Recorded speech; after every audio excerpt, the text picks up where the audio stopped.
Jane, the man they call Jane. Welcome, ladies and gentlemen, to the Iron Seas. Ignore the beautiful, fairly new Lexus behind me. Today we are talking about the show famously canceled after one season. Heck, before the first season was even finished. Firefly and its companion movie, Serenity. With me today, of course, are two beautiful men. Jared Kreisman. I'm every time I say your name, I sound like an angry German officer. It's like anyway. This is Daniel P. Riley, our guest, and this is Jared Kreisman. And here we are. Today we are talking about one of my favorite shows of. All time is strong, but it might be. It's part. It's so sweet, partially because we wanted. It's one of the only shows where we wanted more and didn't get it. Most shows is you have too much, and it over ripens. There's too much of it, and then it ruins itself before it's over. With Firefly, we never even had the opportunity. So I think that's a big part of it. Also, we joining us today in the chat, we got Punished John A. Douglas. He says, Firefly is my favorite. I love the episode where Dumbledore sneaks Riker into the Death Star and he fights Sauron in his first armor. Yes, that does happen. We all know. We've all seen that episode. It's considered one of the lost Firefly episodes. Peak Kino, as a customer would say. And of course, the wonderful Maji Chan. Maji Chan. Kahuna can't come on without Jane's hat. I used to have it when I was a teenager, and I don't.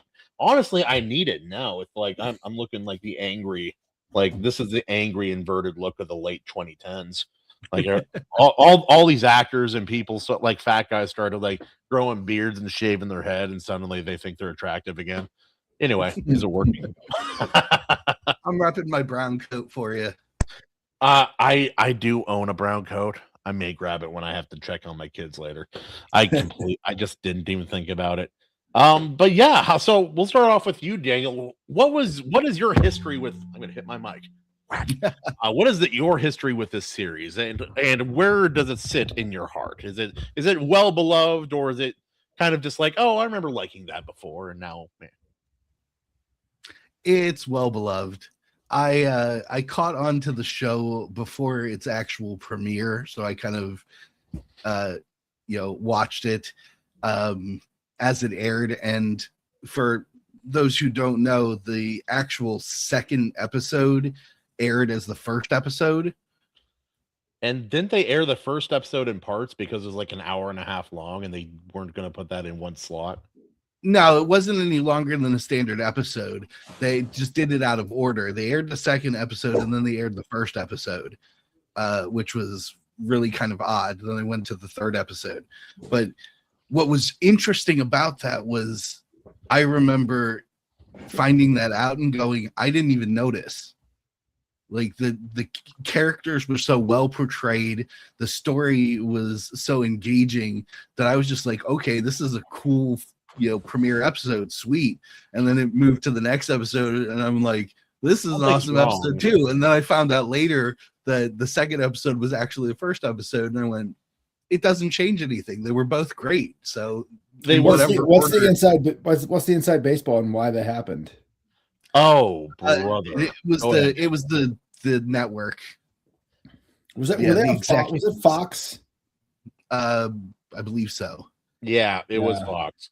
They're notorious for like botching good shows. They did everything they could to buckle this show. They had it playing like its time slot was like one of the worst slots. It was like during two major sporting events that were televised, as well as like and then it's like, oh, we'll switch you. Then they put it on Friday night. Nobody's watching TV on Friday night. They're going out back then anyway.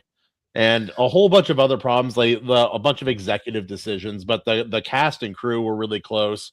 And Joss Whedon was behind the project, did a lot of the writing for it.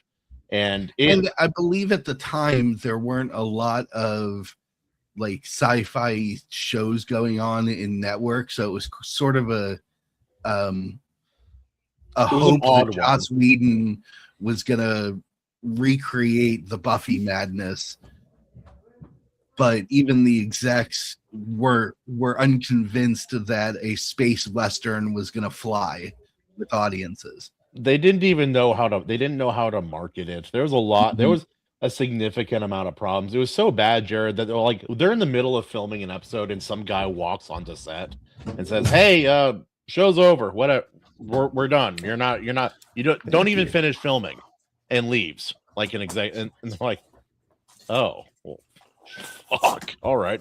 But no, they kept on. They finished filming that episode and kept working anyway. And then they got sold to a different network, and that's how they were able to finish filming and producing the last 2 episodes of the show. But this show was canceled, and so this show that's so beloved, has such a cult following now, has only 14 episodes, which is crazy for a show that. What year was this on? You were watching when it came out, and do you remember? I'll look it up, but no, I don't remember off the top of my head. It was that long ago. Firefly Air 2002. Yeah. See, I was barely a person in 2002. Oh. But yeah, so that's Daniel's history. Daniel, I'm sure you've seen a lot of the behind the scenes stuff because all the stuff as well. And how excited were you when they announced that the movie was going to come out? I was crazy for it. It was insane. Yeah, I was a fan by that time because so much time had passed, and I still thought about the darn show. I would actually rewatch it any opportunity I get because I just enjoyed it so much. Yeah, the one-liners, which is kind of Joss Whedon's claim to fame when it comes to dialogue, were so on point that they're all still stuck in my head. It created such a unique atmosphere because it was it was country, it was fully country, and it was also like Western and also fully sci-fi. And that's a really hard line to ride effectively, in my opinion. There are people who call Star Wars a Western. I'm like, no. They're Westerns. It shares things with Westerns, but I don't watch modeled after the spaghetti Western script set. Yes. Which is based on Japanese samurai movies. Correct. Which is then based off of Westerns again. It's a whole mess. Anyway. I know. Welcome beyond 1969. There shall be mead. We declare. Yes. I have a confession. I've never actually had mead. Is it any good? It's delicious. I have. Yeah, it's amazing. It's one of my favorite. It's one of my favorite. Is it sweet? Alcoholic what's its flavor profile?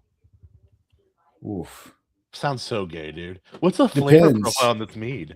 It depends. It depends. Like, is it sparkling mead? Is it spiced mead? Like, so it really depends. Traditional straight honey. Yeah, I have yet to have a mead I didn't like. I'll put it that way. I'll need to try it then because I'm such an alcohol snob. I hate most alcohol. It's to the point where I'm like, me too. Just give me vodka, please. Anyway. So, but Jared, for you, what's your experience with this franchise, with this intellectual property?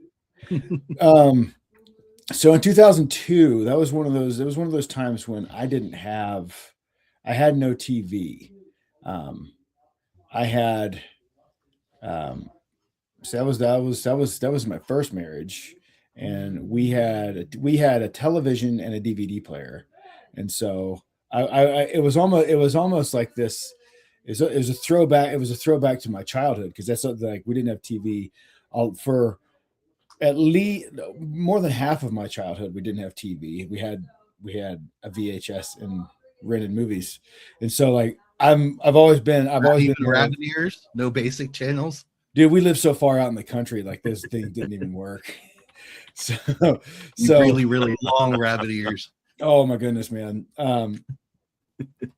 So I've always been more of a film guy. So the movie Serenity, I remember that when that was being promoted, and I was like, this seems odd. And I missed it in the theaters, and it was only after it had been released. I remember seeing the previews. It was like, well, it could be cool.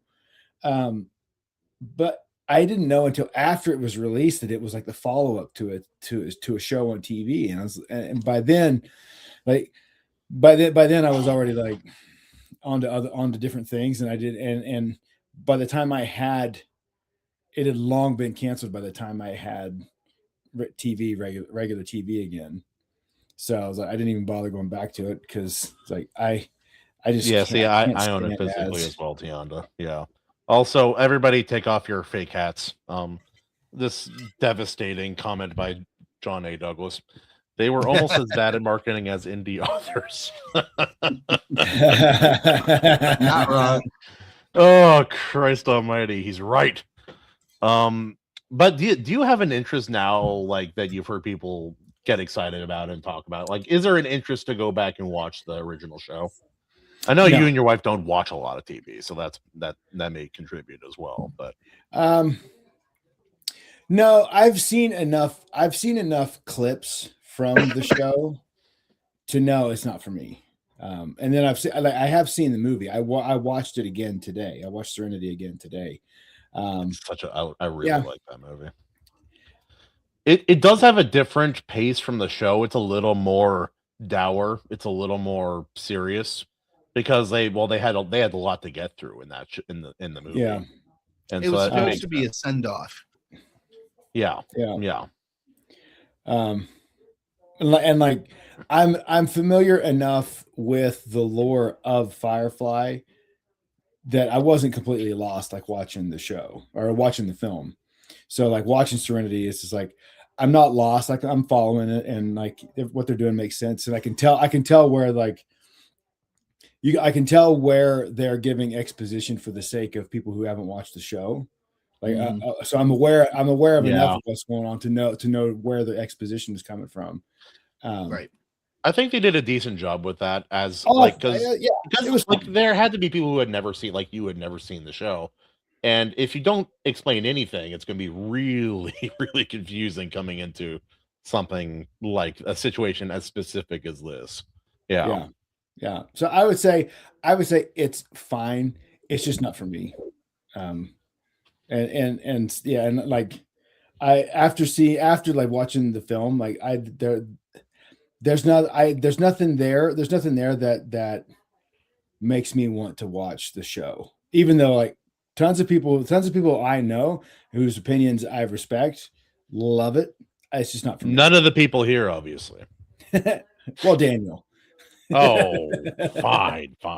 You only say that. People respect my opinion. Anyway, I live my entire life around the brown code motive. Fuck the government. Exactly. I mean, that is it. On this, we can all agree. Oh, fuck the government. I do what I want. It's like, imagine leaving this planet to escape the authority of a bad, evil regime, and then them following you. Oh. You're like, fuck off, brother. No, we're not doing this. Oh. But no, yes. That was kind of the beauty of the world build, though, is that even with the everything was shaped by that conflict, and it wasn't even that long ago when this conflict took place. Yeah, but even with the alliance out there all over everything, space itself was so vast that it could act as a frontier, so people could literally hide from the government in the openness of space, which was where all of these smugglers and salvage crews and folks like the crew of the Firefly itself could operate exist. on the edge of like civilized living, basically. I mean, space becomes an analog for the Wild West. Correct. Yeah, the Wild West and a few other things, but yeah, and even like that's why in a lot of sci-fi, it depending on how travel works and how governments work in different sci-fi settings, sometimes if it's interplanetary, it can become almost feudal in the way that it is structured, because it's like, oh, well, he's starting a rebellion. Good. It's going to take you 9 months to get there if you leave immediately, which you can't leave immediately. So it's like, okay, so that makes that kind of thing make sense. And this is like that too, to a degree. It's like you don't have enough reach and power to be everywhere all at once in your full strength. That's just not how it operates. Yeah. Daniel likes a show where the main characters fought against the government. Color me shocked. Yeah. In the wild wet, yes. Keep my Western days. Oh no! And it's funny watching it now, Daniel. I don't know when you watch the show. I was like, that's where the commercial break happens. Yep, Mm-hmm. That's where that happens. Oh yeah, you can see it. And it's because it's Joss Whedon, and it's also the actors and actresses. So like, we're about to get one hell of a zinger. So it's like, it was episode. Wait, was it episode 2 where he kicks the guy into the turbine, or was that a different one? I'm trying to remember. When they worked for Nishka the first time. No, that was 4, I think. Yeah, maybe episode 3 or 4. So they take a job from a very dangerous man, but it's like, it's a good job. Basically a gangster. Yeah. Yeah, and he's like talks all philosophical, is like asking about ancient like old Earth conquerors to like this guy he's cutting on him. It's just like, okay, I see what's going on here. And at the end, they defeated the henchmen that were sent to collect if they didn't do the job. And he has the guy sat down outside. He's like, all right, here's the money. He goes through this whole long speech, and the guy's like, he will rip you limb from limb. Letting me live will be the worst mistake of your life. Like, goes on this long thing, and it's like, the last thing you will hear is me laughing while you scream. He's like, okay. Kicks him, goes into the turbine, dead. Shredded.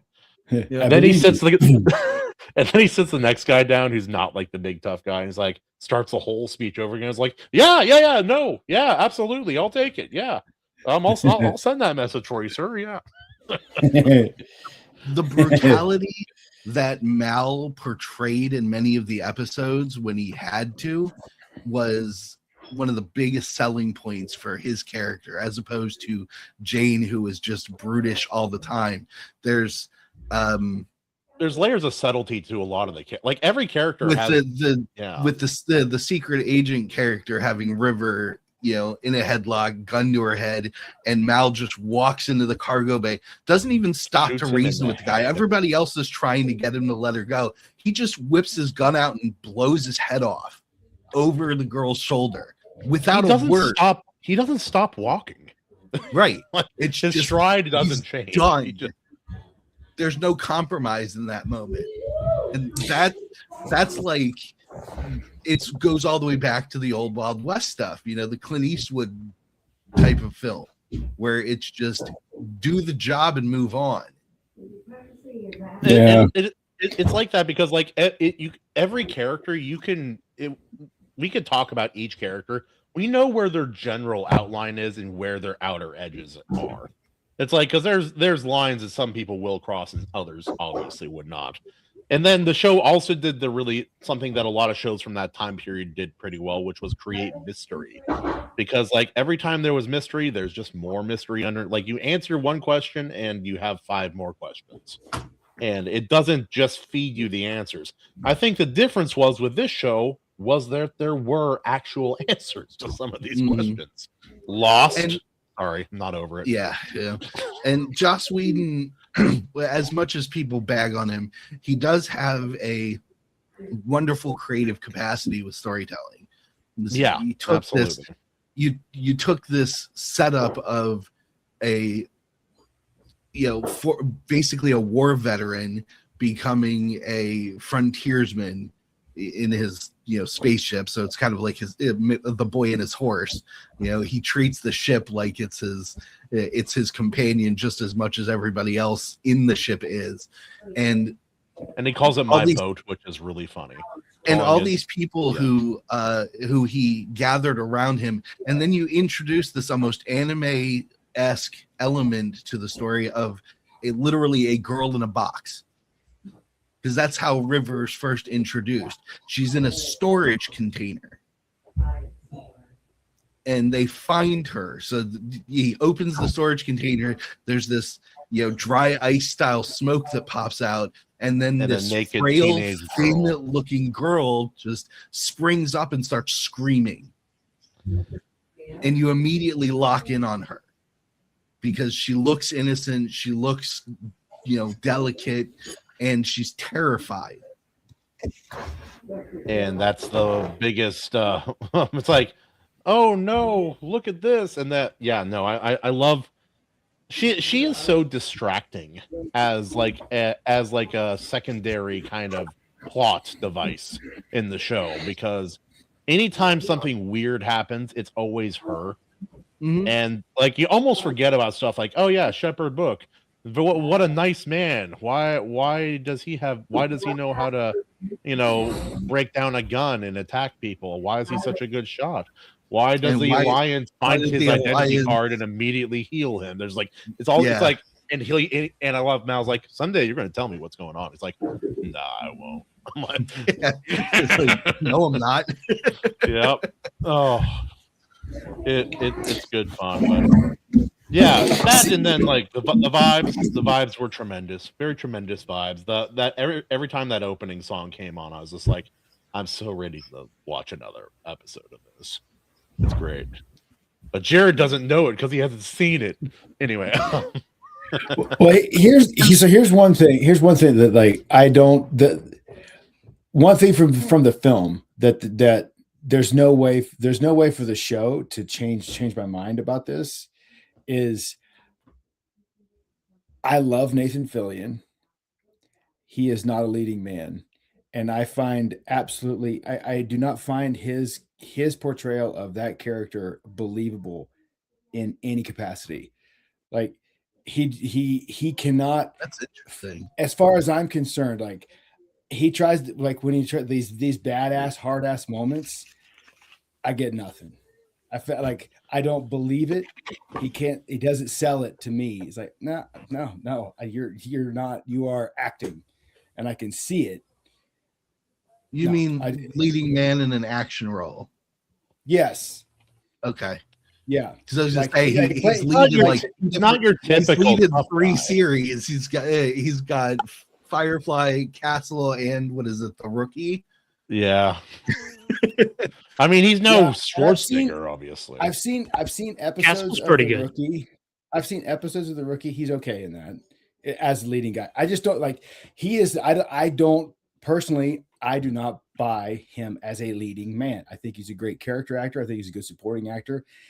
I don't think he does not have the gravitas or the screen presence, I think, to carry, at least for my money, my taste. I don't care for him as the main character of a story. And when he's so like all of his tough guy moments or his supposedly badass moments, like I don't buy any of them whatsoever. Like he just this is where I don't disagree with that take based on what you said, but there's one thing I think you might be slightly wrong about. All of those moments in the film are the payoff for what we suspected of his character in the show. In the show, he has his moments like that, but most of the time he's very congenial and funny and charming and kind of takes life a little too non-seriously until the dice are down. I know, but you got to draw a separation between the character as it's written and the character as it's played on screen. Right. And the way he plays it, I just don't buy it. I don't buy it at all. I think he does the part. He does the part efficiently, but for what that character is, for what he's trying to say, for what the character's trying to do and accomplish, I just don't buy it. I never have. Like, I thought like when people wanted him for the Green Lantern, it's like, why? He's done the voice for the Green Lantern. I know that, but like on screen and live action, like I just wouldn't have bought it. Like he cannot sell it to me. That's okay, Jared. But anyway, no. Man, it's totally fine. One of the co-hosts. What's up, bitches? Oh, Andy, your voice. It sounds so different. I know I turned into a hoe. Someone kicked him somewhere. Does it seem like the brother is in love with River? Because it kind of does. Like, he didn't grow up with his sister, so he doesn't know how to act like he's got a sister, and he doesn't understand sibling love. A little bit. He is supposed to be a bit older, and he's kind of an awkward guy. I always kind of just attributed it to that, and the fact that he does kind of he's not just her brother. He's also like her. He's not very doctor. worldly. Yeah, that this was what isn't they were this is pre Game of Thrones. Let's keep that in mind too. Yeah. Mitten. What they were trying to portray with Simon and River is a complete dichotomy to everyone else. They were raised in Alliance territory, so they were raised in sort of like an elitist society. Yeah, like the near the top of. And River essentially is a disabled kid throughout their history. AC said good world building if you didn't hear him. I really like the dialogue a lot. Of course, it's kind of like everything else where there's good and not so good and whatever. But the one thing we were talking about today, actually, there's a scene with, what is River's brother's name? Why can't I remember it? Simon. Okay, yeah. So Simon is talking to Mal and about, he was afraid he was gonna murder him in his sleep or something like that. And he's like, no, you'd be awake for it. And so like Andy and I, or AC and I, were talking about how it's like initially when he says that, like, you'd be awake for it, it's kind of like, how you don't sucker punch people, or like it gives you the impression that he's like, no, I'd make sure you like knew it, because it's kind of like an honorable thing, like you don't just like, I don't know, so he can see it coming. But then he's like, and you'd have a gun on me or whatever. So it's like, he'd like, say you'd see me coming and you'd be armed. Yeah, like to defend myself type of thing. So it's like, I don't know, it's like it makes you think of something where it's like, it's really solid writing, but then since you like didn't see that part coming, and it makes even more sense, it's just really good like that. And something so simple can be so memorable just because of that. Yep. Yeah. Weird fun fact about the show. Monkey, but I'm driving, so it's all good. Okay, you're good. Weird fun fact about the show: in the flashback scenes where they show Simon Rivers' young life, the actor who plays young Simon is Zac Efron. Very young Zac Efron. It's really funny. He's so young you almost don't recognize him. Yeah, you don't at first. Well, like first time I watched, I'm like, why is this so familiar? And then I'm like, oh wait, bet on it. bet on it. Anyway, I definitely didn't watch that. I had no idea it was him. He's young there, like 2002. I'm not sure how old he was, but I'm also not like what I would call a fan. I think I've maybe I saw one movie and I can't even remember what it was, and I think was there a dog in it, maybe, or an old person, or both. Was there an old person in the film? I don't know. No, in the movie I saw. Never mind, it doesn't matter. I know, I'm giving you shit. Anyway, Ayo, what is your relationship with this property? How long have you been a long-term fan, or did you just watch it recently for this? I saw it years ago. I enjoyed it. I didn't get around to rewatching it again, but I remember it largely. Okay, very Trump-like answer, except you would have given stronger compliments or disapproval. I really enjoy it. I swear, it really is like best show ever. I'm a true fan. On the fucking phone, but animation, when you were drawing that goddamn giant kahuna with my husband on his belly, that shit is so funny. Andy's face squishing against it kills me, dude. It's so funny. We'll play the podcast when we leave the dog at home for him to like, because he'll sit and watch TV too and like hear our voices and stuff. That's fun. We'll do that, and that it's come up a few times just randomly, and I just like, I don't know, that's something special. But yeah, Ayo. My two favorite people I love to hate. It's me. But AO, what's your relationship with this? Law, so you've been a fan for a while as well. You watch it way back in the day. AO. Hello. You roboted for a second. What was it? Oh, I was saying. So you've been a fan for a while. Yeah. Are you sure? I look back on it fondly. I think No, it's a fun time, man. I rewatch it fairly recently. Yeah, like sci-fi western. It's fun. Hell yeah.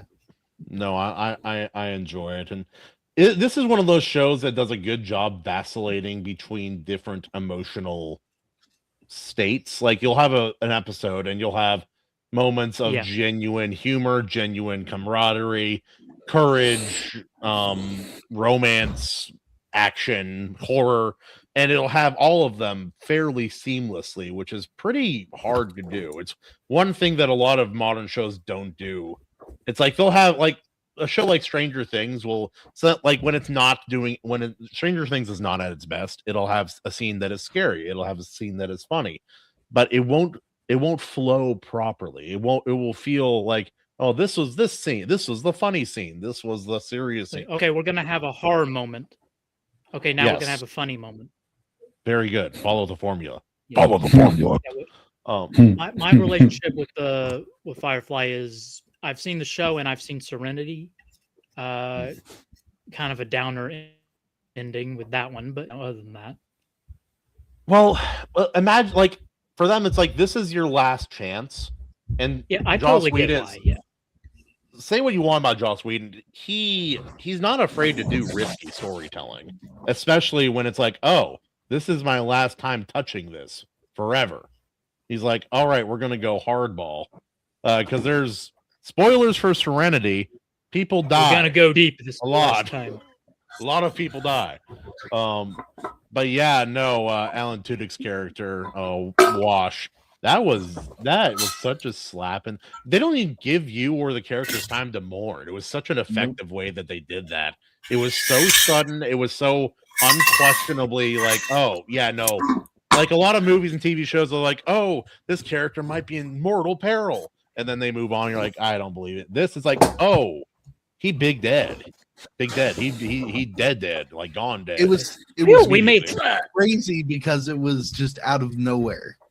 He capitalized on the one-liner setup because you were ready for it as a fan of the show and being exposed to the whole of the movie, and even the one-liners in the movie. The pace was set up for, okay, it's one-liner time, and then they interrupt the one-liner with his death. And it's brutal and immediate, and it's right after like his biggest feat of the entire show. Yeah. Well, I would argue that the Crazy Ivan is just as good of a feat as what he did to get to the planet and Serenity. Yeah, no, that was impressive too. And it's like the comics exist, but without catching another vessel in your cargo bay in mid-flight before burning out of the atmosphere. Yeah, I'm not that takes a special kind of coordination, an autistic level of coordination, some would say. That was Wash in a nutshell. But yeah, so let's go back to Jared and how he hates Nathan Fillion and everything he's ever done. I kind of see what you mean. I just think you're wrong. And that's okay. We're allowed to disagree. Next time I come over for filming, we're all allowed to be wrong once in a while. Jared's like, all right, Daniel's here. I've already gone over the scene with him. Christian, we're gonna put you right here, and I'm gonna hit you in the face. Oh wait, the camera was not going again. And just like, how's that for a believable bad guy, Christian? I mean, Nathan's eyes kind of aren't on the same planet, and that's a little silly. But I try not to hate on that. Like they're far apart? Yeah. He's a little bit Sid for my age.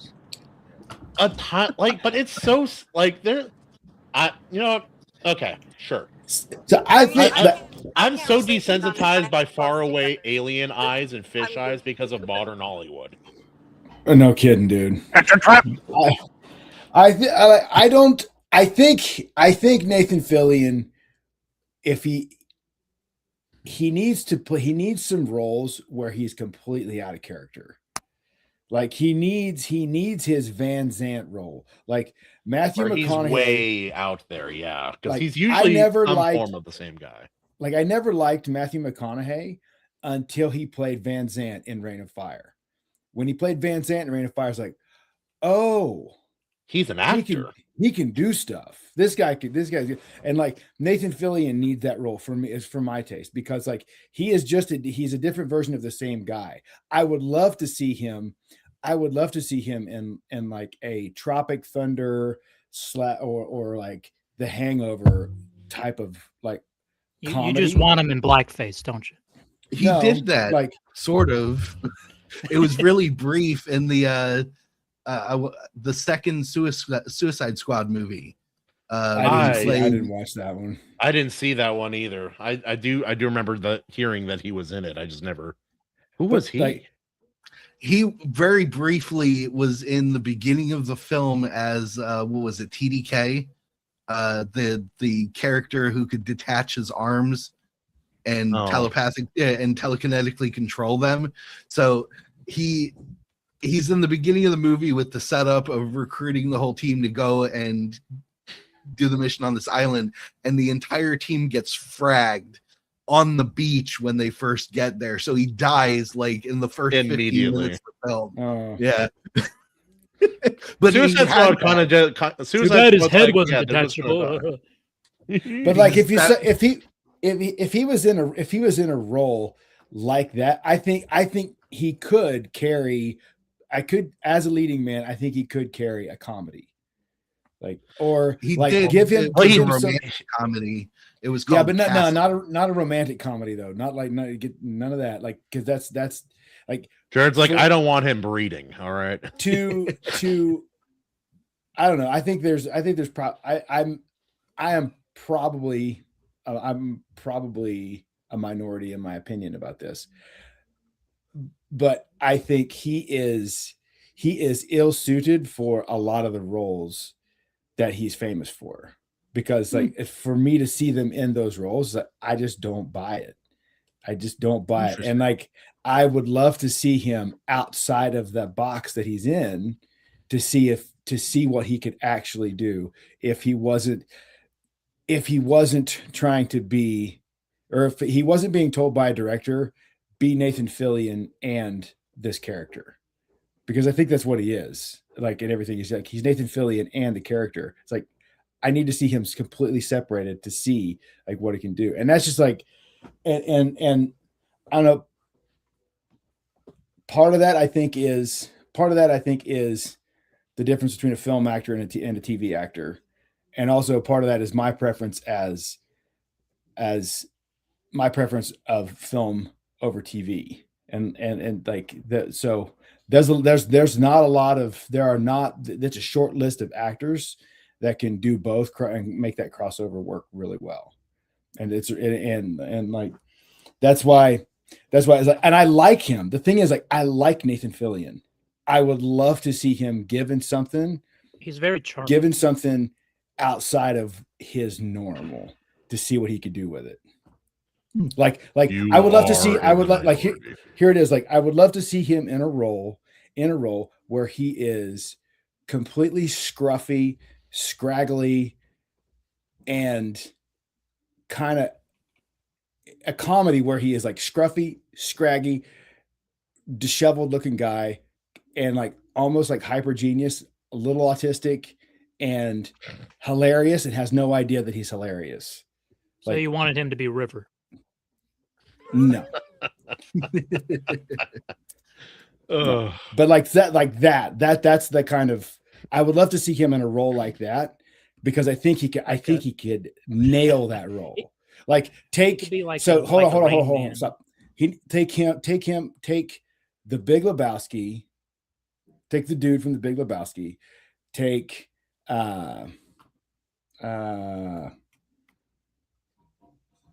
Shaggy from Scooby-Doo, and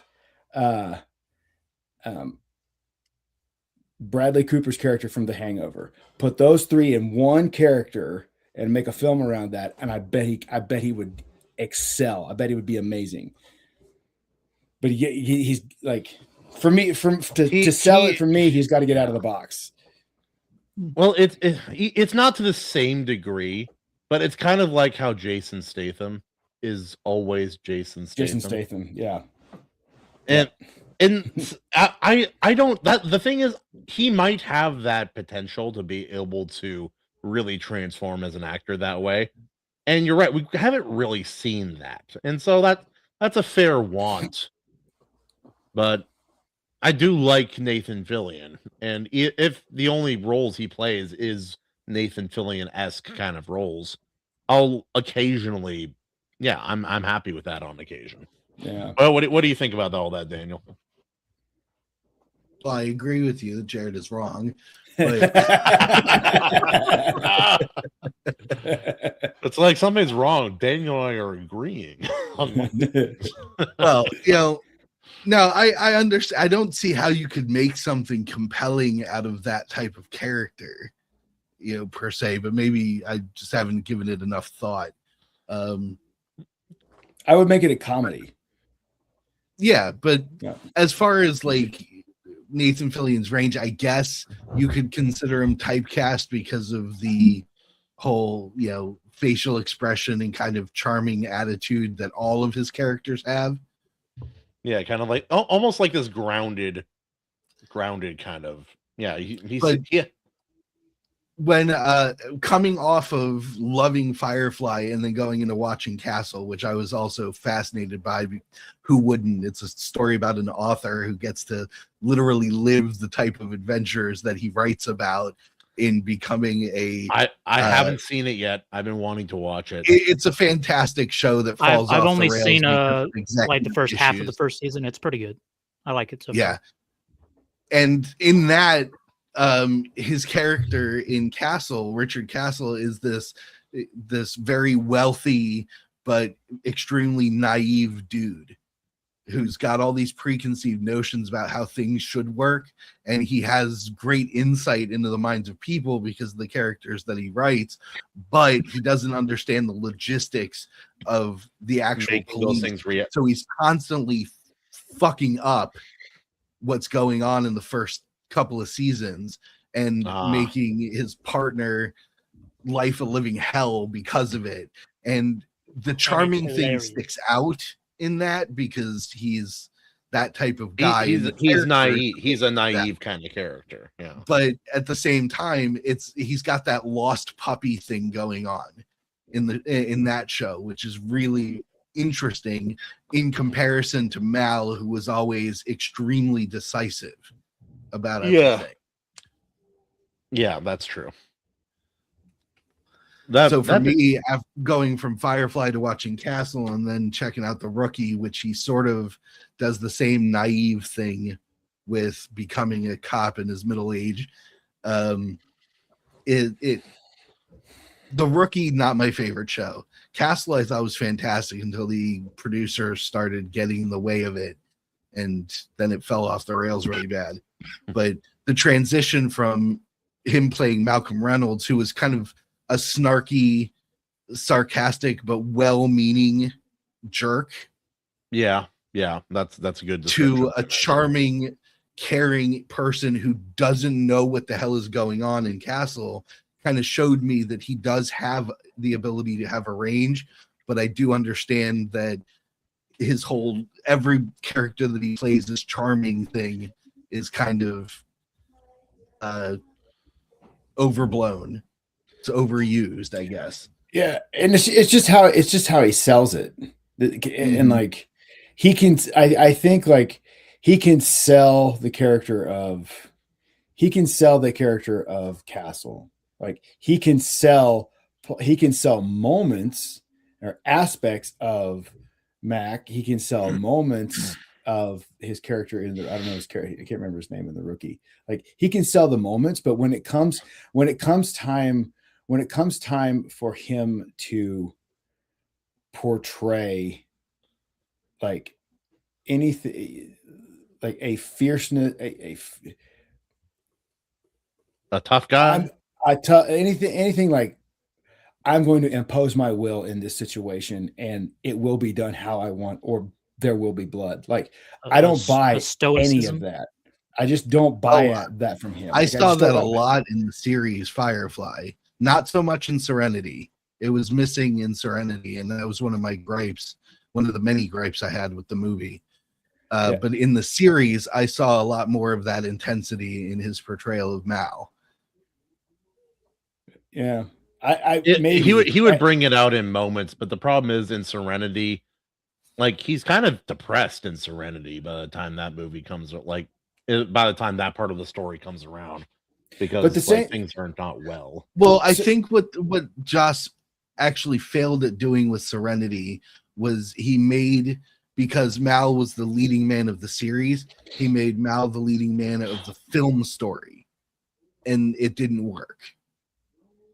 He had to be, because he was the leader of the crew, but with the difference between a character whose entire ethos is we survive day to day, dealing with day-to-day stuff in an episodic series, versus I'm now the center of a situation that is way beyond me. Like a galactic conspiracy, essentially. Right. I think that was where it failed, because the character of Malcolm Reynolds was not suited for that.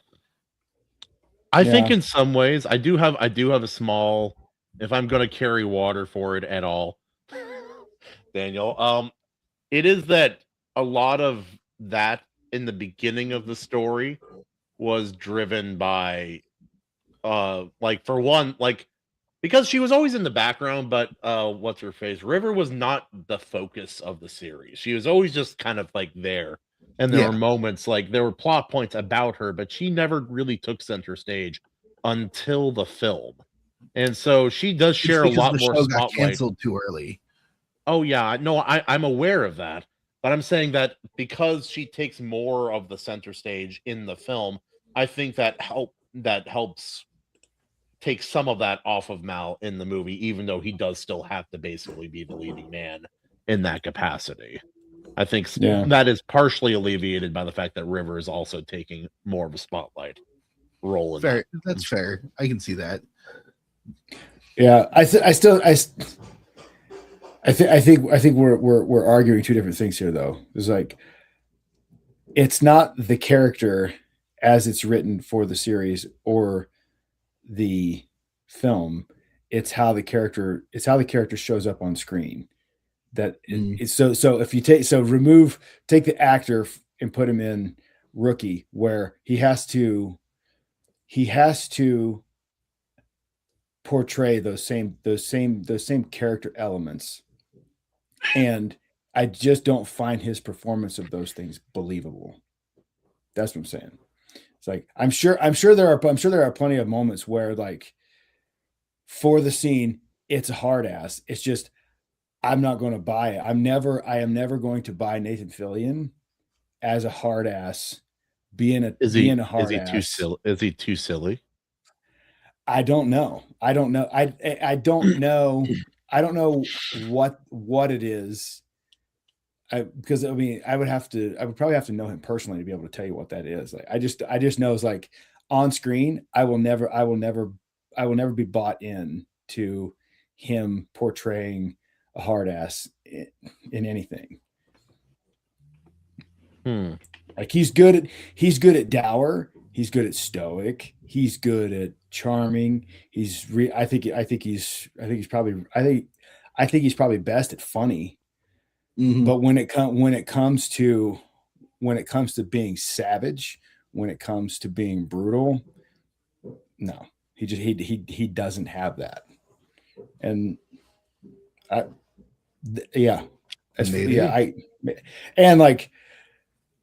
that's not to say, and that's not to say he couldn't. Maybe he's hamstrung by a director who's always reining him back too. That could very well be, because of the Fillion brand.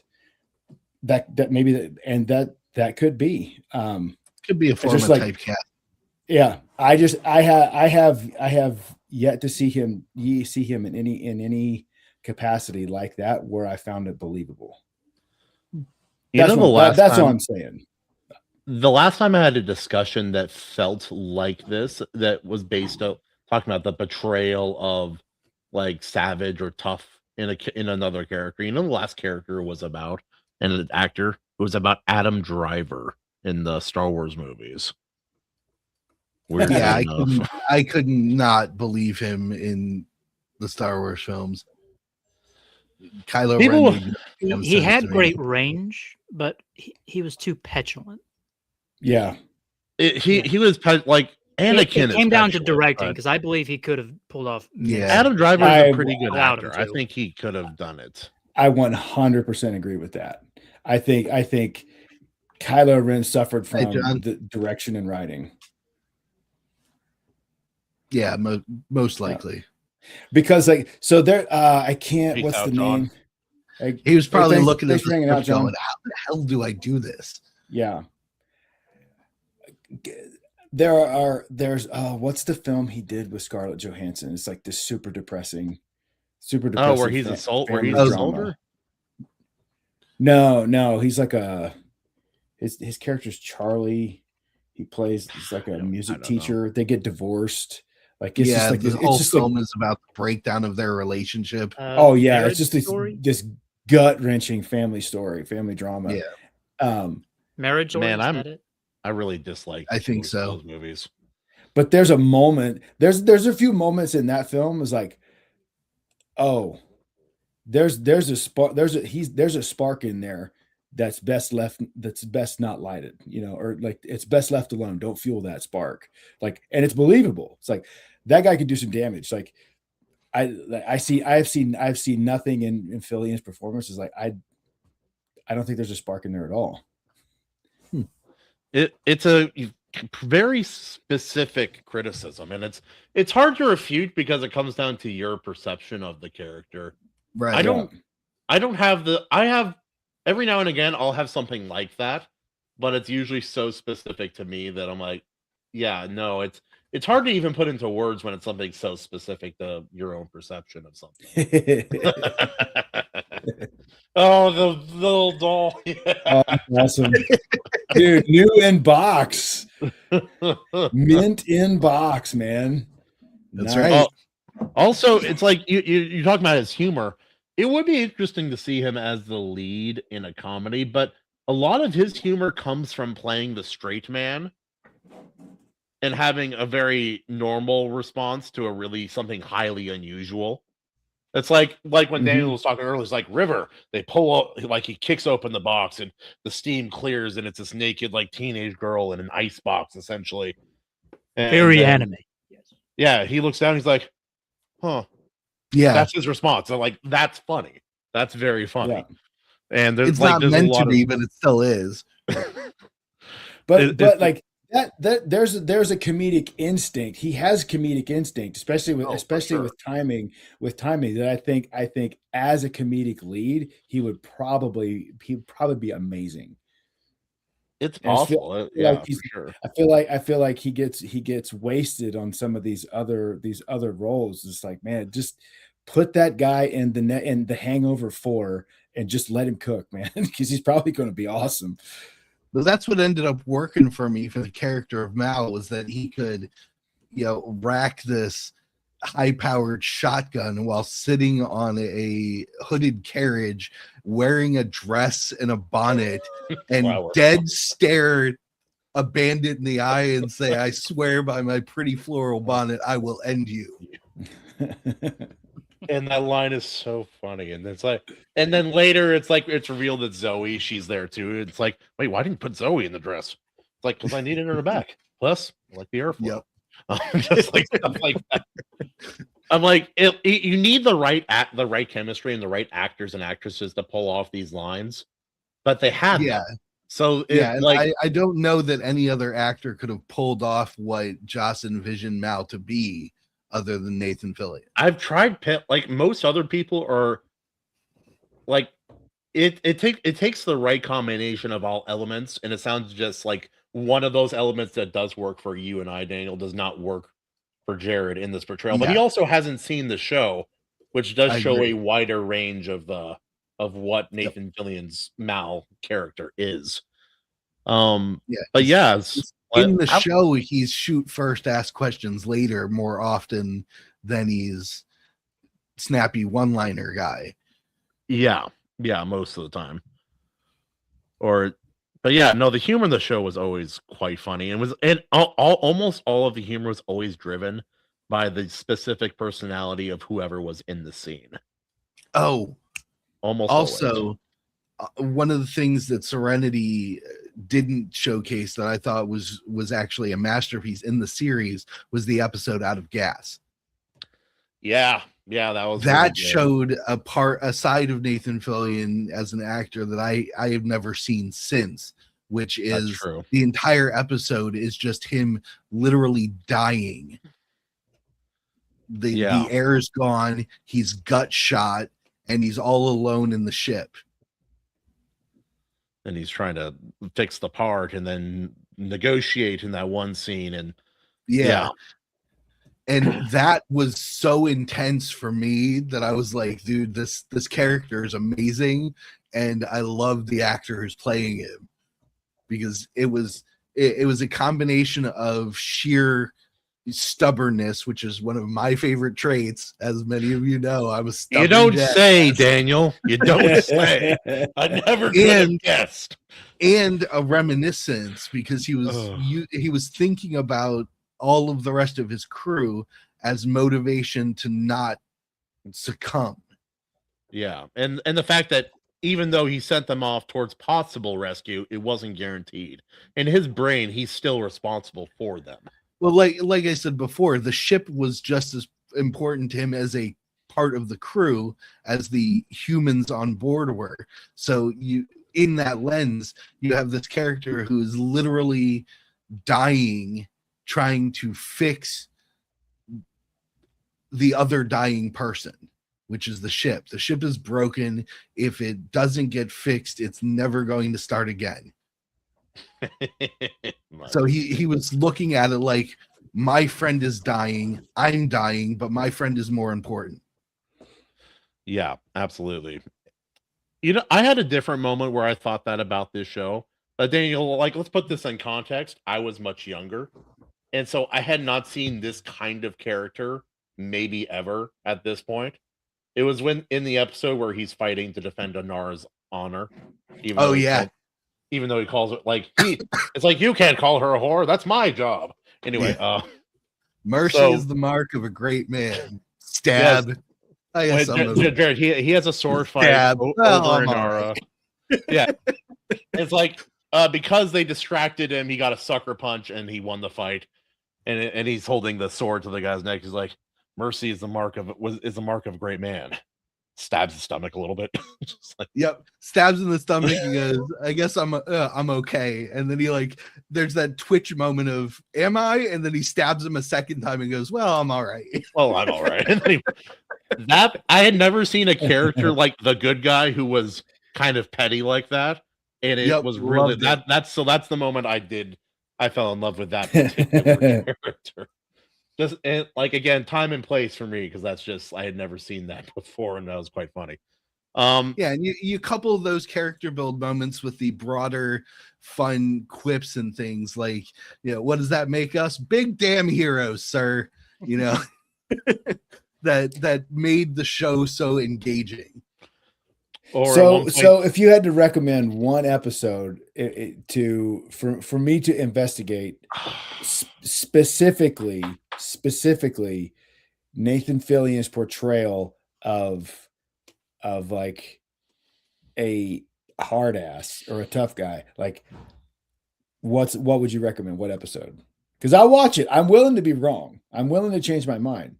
I just have yet to see. I have yet to see anything compelling to make me want to. It's usually just pieces sprinkled in, for tough guy stuff. It's usually sprinkled into other episodes. It's not a consistent character trait most of the time. Are you talking about the one where he gets tortured? No, that was good, and him trying to keep Wash from from breaking during the torture, Nishka's torture. That was good, but no, there is an episode. Just give me a minute. I gotta find it. Yeah, and while AO is working on this, AO, did you have a favorite episode? If you remember? Oh gosh, it's been a little while since I watched. It's so hard I because don't like know some if I episodes had are so a funny. specific favorite. There was a moment that always pops in my head. What's that? What's the other guy's name that like Jane, with the beard? Wash, Shepard, Wash. Simon. Is that his name? Wash is the It's pilot. With the beard, Jane the was muscle guy. The yeah, that would be Jane Cobb. Okay, Jane. That was it. Jane. The episode where Nathan threatens to launch him out of the airlock. Yes, That's a because he found really out, like, that's a where he took the really money or good whatever. moment. Yeah, Yeah. and yeah, that's a good the one. guy's just like, he doesn't deny what he did. He doesn't like try to make excuse. He's just like, can you not let them know what I did? Like the money was just too good. Yeah, It was Like, really that telling really about spoke to both. me. I like that moment a Yeah. lot. It was a really telling moment for both characters. You learn a lot. And if you go back and watch earlier in the episode when like things change when they're in the hospital, you can see the moment where Mel realizes exactly what happened. There's a moment where he's like, "Oh, yeah, Jane let them know. Okay. So, I'll deal with this later." Maji, I kind of agree with you. That episode was really funny. So, there is an episode where they get drunk after saving some supplies for this very underdeveloped village on like a town on this far off planet, Jared. And during the celebrations, Mal accidentally gets married Yeah. to yeah. at the Our time, Mrs. Reynolds is the name of that episode. that's a really funny episode. Yeah, And, that one might be one of my favorites. That's a really good one. What was her name? Damn it, she's a Saffron? well-known actress now. Oh, right. Christina Hendricks. Yes, Christina Hendricks. She plays the girl that Mal was. accidentally marries, and she's very young because she was just starting in her career at that point. And she's always been a gorgeous woman. It was ridiculous. Even with minimal, just basic stage makeup, playing the character that she was playing. First Bring time this seeing soup her, and you get a wife with it. Yum. And then later Jane's like, "Wait, you got a wife and all I got was a stupid rain stick?" Yeah. And then he tries to trade Mal for her, and Shepard, Shepard being the good preacher that he is, comes up and he's like, "Mal, if you take sexual advantage of this girl, you're going to go to a special hell. One reserved for child rapists and people who talk in the theater." Yep. Like, that might be Shepard's best line. That's such a good line. But what sold that moment was he finishes talking and he starts to walk away, and Mal's just kind of standing there like dumbfounded, thinking about it. And then Book turns towards him and just goes, "A special hell." Like just driving the nail in. Or later when they find out that he kissed her and that the lipstick made him pass out. "Oh, Yeah. why isn't that special?" Looks at him specifically. That was a really good moment with Anara. Oh, yeah. They teased us so hard in that episode. That was cruel. But with that episode, when Anara, I believe she kisses him, and then when he's passed out, yeah. Yeah, and then she starts to pass out and she goes, "Oh," and just drops. Like she realizes it after the fact. "Oh, I know what this is," and then just falls over. It was the acting was a little silly, but it was so funny. I don't care. Yeah. Oh man. Yeah. No. But if I had to recommend, I guess a single episode with Mal's being, a badass, like a legitimate badass, it would either be Heart of Gold or Objects in Space. I'd probably go with Objects in Space. Heart of Gold, is that where their old veteran buddy shows up? No, Objects in Space is the bounty hunter. Yeah. And the the only reason I would lean more towards Objects in Space is because Mal is a badass in that, and the actor who plays Jubal Early, the bounty hunter, is fucking phenomenal. Oh, he's creepy as shit. His character is basically has space dementia, and he's like half paying attention to everything that's going on, but he's high functioning at what he does. If you put space in front of it, it's sci-fi. Yeah. Well, yeah. It's like, well, you have space debt anyway. But he's Space got Simon. He's got Simon cornered, and he's talking to him about collecting River, which is his actual bounty, and the people that are looking. And Simon says, "You're lying," and Richard Brooks, who plays Jubal Early, he like leans back a little bit, like he's offended, and he goes, "Am I a lion?"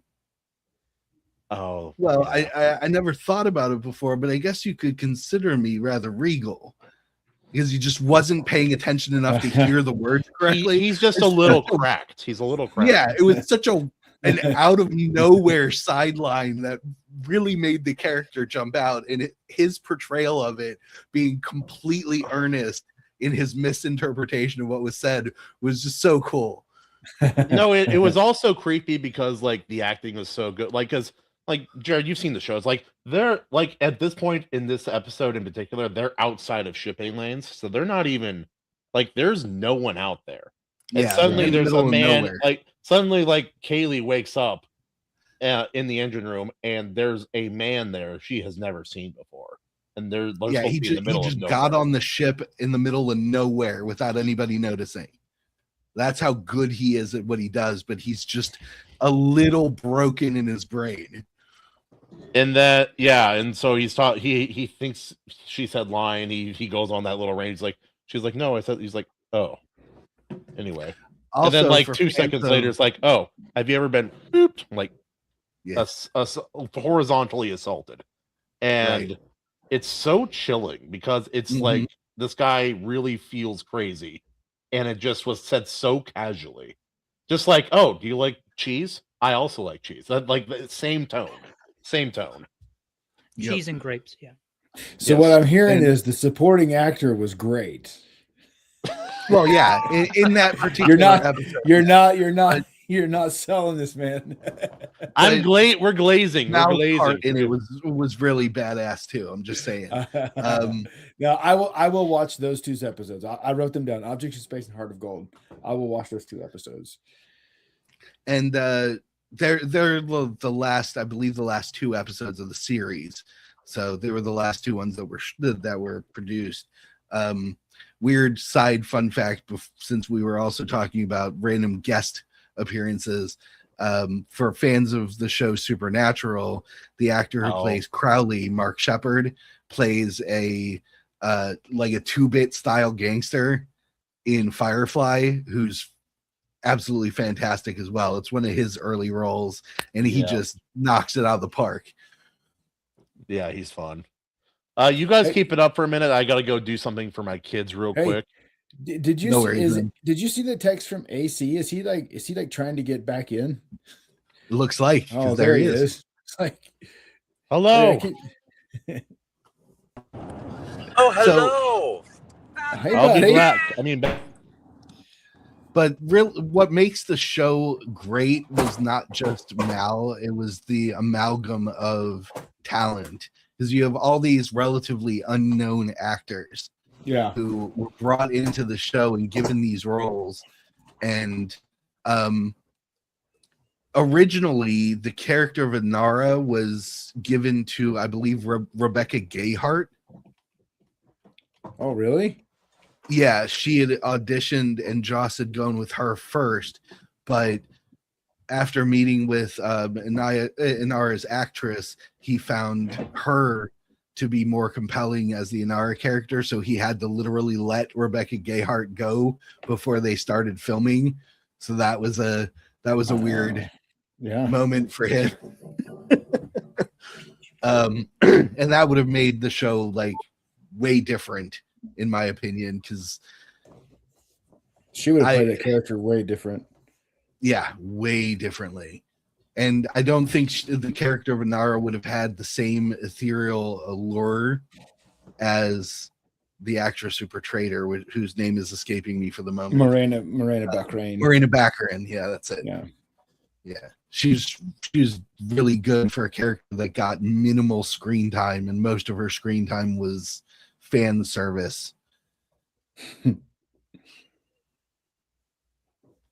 But she had a moment in an episode where her and Shepherd Book talk about the morality of her profession. Because Shepherd Book comes at it from a faith-based understanding of people, and she comes at it from a pragmatic position. Their conversation was wonderful for a thinky guy like me in a show that's generally not really serious because it's a kind of campy sci-fi western TV show. So I thought slipping that in built a more firm understanding that the world that Joss Whedon was trying to create with this was not all action and quips. There was a seriousness behind it that only characters like Shepherd Book, Simon Tam, and Inara could add to it. Specifically Heart of Gold, because Heart of Gold is a throwback. It's kind of a nod to the standard westerns where the crew actually defends a brothel. Mm-hmm. So it's really, because Inara's character is sort of a state-sanctioned sex worker. Whore. Yeah, she's an OnlyFans model because she swipes on the dudes. So essentially. And I was gonna say, sorry about the beeping, but she has licenses. That's why they brought her on the show, or brought her on the crew, because she has the ability to get access to spaceports. So her being part of the crew is essentially just to be a travel pass. Yeah, it gives legitimacy to she's a green card, otherwise not. Yeah, she's a green card. That's actually perfect. Exactly. Yep, and that's all Mal treats her as, even though they have some sexual tension in some episodes. That's literally the point of her being there.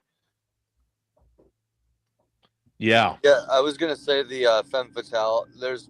There is a lot of femme fatale stuff going on in the show, specifically because they have the prostitute as the character on the ship, but then also the other prostitute that is also a recurring character. It's not just one episode, it's like she's recurring.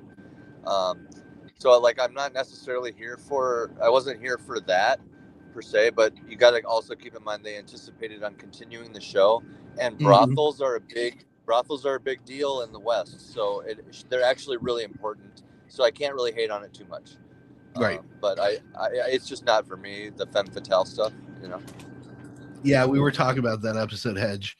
Our Mrs. Reynolds, the character of Saffron, the girl that he married, turns out to be more than just a sweet, innocent girl, and she's actually essentially a much meaner version of Inara. Trained, yeah, she's like Darth Inara, essentially. Like if Inara went bad, that's what Saffron is. One's a whore, one's a bitch. Yep. Good for the one episode, but recurring, and which I mean, she was in 2 episodes. She came back for a second episode. Saffron did. So it's 2. Yeah. It's 2. Yeah. And I think that's part of the assuming they would have more episodes thing. My favorite episode was when they returned to. They went to what seemed like a random moon or a planet or something, and it turns out it's the planet that their security guy was from, and he's like a prophet or like a hero. The hero of Kenton, The man they call Jane. All because he botched a heist and dropped the money on the town. I absolutely love it. That feels like the ultimate prompt. It's like looking for writing prompts online. Write about that time where you went to the town.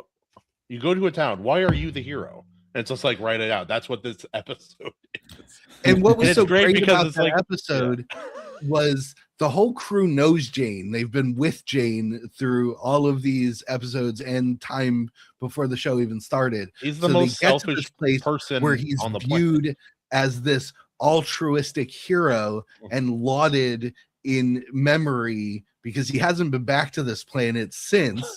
There's And a damn they're statue like, in the town. yeah, there's a whole statue. Even Simon, who's one of the newest people who literally comes to the crew in the first episode, is looking at the statue and he looks up and he goes, "This is what madness must feel like."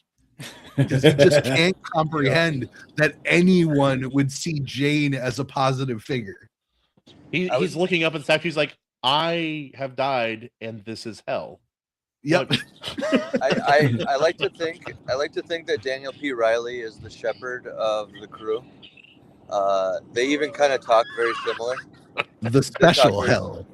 A special hell. Yeah, very similar. Shepherd really grew on me. At first, I was like, "Oh yeah, they call him Shepherd." Okay, yeah. You thought he was going to be this one-dimensional, like, religious stand-in. Oh, he's so and good. It's so much more. He, like, every character good. has, like, you have a snapshot of who you think they are, and then they do something later that gives depth, and they're like, oh, well, I guess my first initial impression was not fully formed. Obviously, there's some stuff missing here. See, I love Shepherd Book from the first scene, which was him being invited onto the ship, and that was both an introduction to Kaylee and an introduction to Shepherd Book, because she's sitting outside of the Firefly at port, and they're taking on passengers to make some money. So her job is to get people to come on board, and she calls out to him because he looks lost, and they start to have a conversation, and he's very polite, very gentle the whole time. And she says, well, can you pay? And he goes, well, I think I might have something you'd be interested in. And he opens this box in front of her, and she looks down at it, and she looks up at him and goes, oh, Father, because he's dressed up like a priest. And he kind of cocks his head to the side and he goes, I never married. He's stone cold, man. And you can't change faith changes you, right? They have a whole scene honoring the Bible. They have a priest character. The pilot is married to the second in command, so they honor marriage. Even the prostitute, there's like some like nuance there for a prostitute. I really think this was a hidden Christian gem, just to be very direct about it. And that might be a factor. Probably one of its nails. Yeah. I mean, the Bible's saying, man. No, what was it? It was like either in the movie or the show, they did something, and I don't remember what it was, but I noticed when they shit on religion, like in the Night of the Seven Kingdoms, they have him shitting diarrhea as they look up at like a Jesus symbol. So, but I can't remember what it was. They did something in the Firefly universe that actually honors it. And that's part of. For the most part, they like include it in a not rude way, so I appreciate that. Yeah, even when they're criticizing it, it's honoring it. They had a dinner scene with the crew where Shepherd Book offers to pray over the meal, and Mal is just an asshole. Yeah, and Mal kind of poo-poos it. He grumpily argues against doing it, but the rest of the crew are thinking, what's the harms? They all have different opinions about him doing it, but the whole time that Shepherd Book's on the ship, Mal's questioning Book's religion at every turn, and not even questioning it. It's like saying, like, it's basically taking a dump on it. And if you carefully watch in the beginning of the first episode, you see him kiss a cross when he's in combat in the flashback. The reason for that is because of the Battle of Serenity Valley. Is because at that time when he was in the war, he was praying for a good outcome and never got it. So, like Hedge said, absolutely correct. Mal's biggest conflict was his anger at God.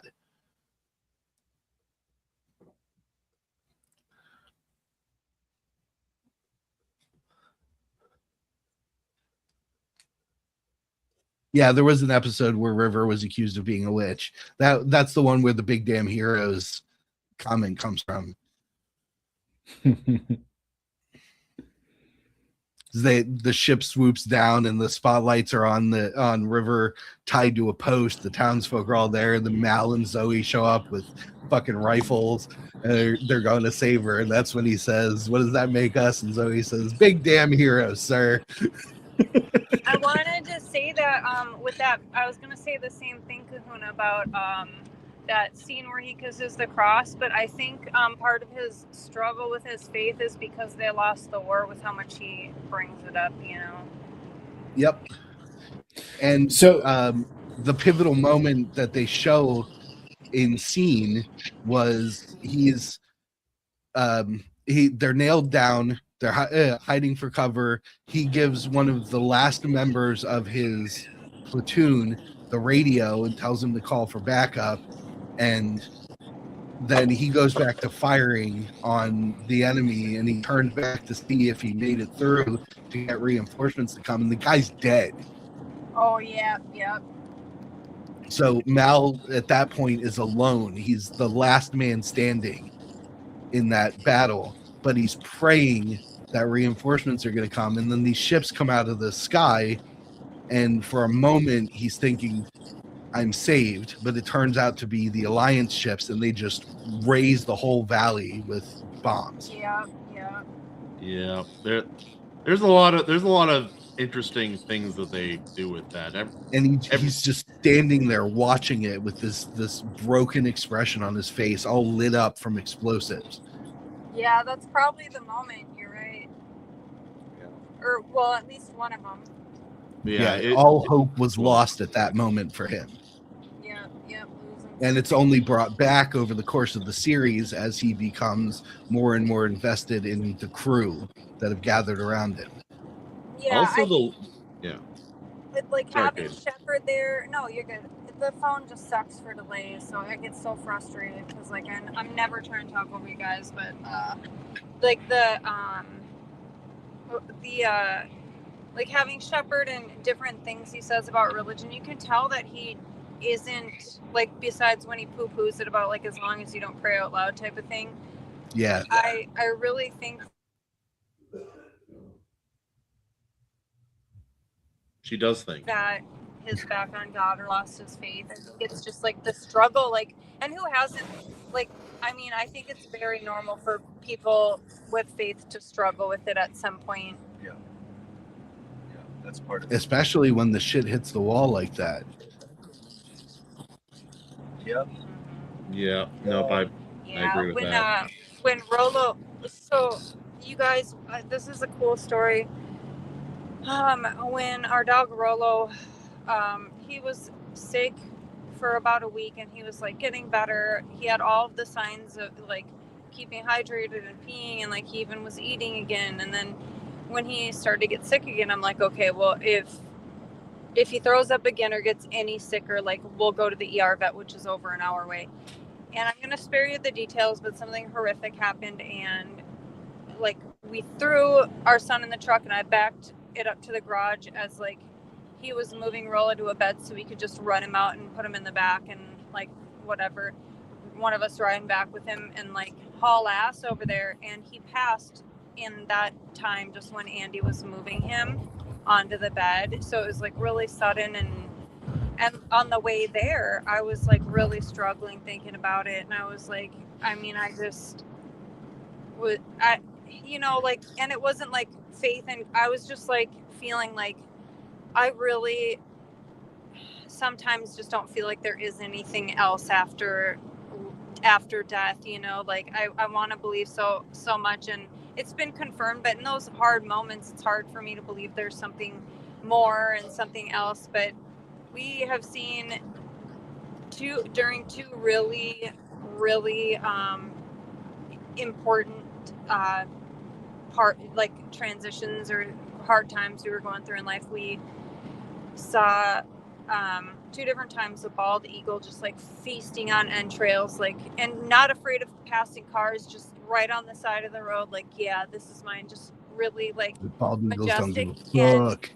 And we always say when we see bald eagles that it's Andy's dad. And so we, right as I had that thought, like I like want to believe there's something more. We saw the same thing, only a car passed, and it was on the other side of the road, and I saw a truck had passed it. It wasn't afraid of that, and as soon as we approached, it like slowly took off and just like flew right in front of us. It was just like right after I thought that, and I'm like, oh, that's a sign, like Grandpa's coming to get Rolly. And then we saw a black, right after I thought that, like a black raven flew right in front of us, and I was like, that's so cool, you know. And Andy's dad, so if you guys haven't heard this story, I just want to tell you real quick because it's the coolest like spirit story in the world.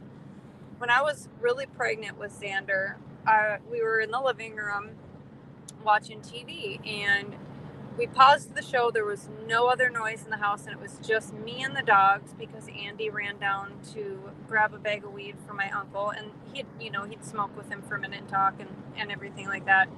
So I was sitting there dead silent, just scrolling on my phone, and I heard the loudest strum on Andy's dad's acoustic guitar, which was in our room, and like clear as day. And I was like, oh my gosh. And this is when like a few things were like telling Andy to get back into music, and I've been careful not to pressure him because I always hated when people are like, oh, you should still do modeling, and you know.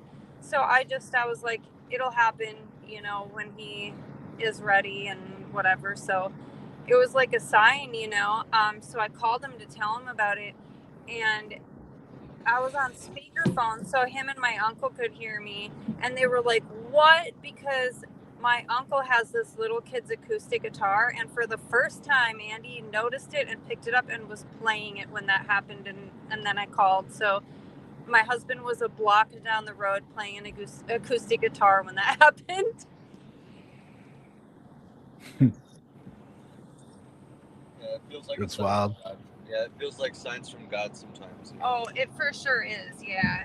But I just wanted to tell you that because it reminded me of that too. But yeah, like I feel like if you're open to it and you struggle with faith, I mean, you can just get reassured really, really fast if you're just open to the signs. And I know that like if you look for something, you're going to find it too sometimes, but some things are just too unexplainable and clear. Shit. Sorry if that was loud. I dropped the phone. It's all good. The conversation, you guys. I'm good at that. No worries. Maji's comment is true, but that's she said you got to remember during the battle, Mal's officers called surrender and retreated, and the ships were destroyed while they were retreating.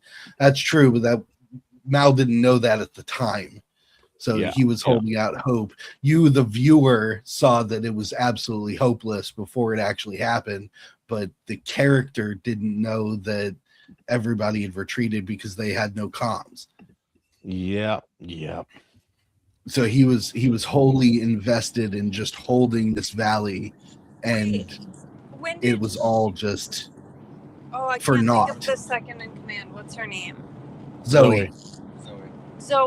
Didn't she hear from them about them surrendering already, or was that after? Like that was I don't remember that. They were friends. They were comrades throughout the war, so they knew each other before that.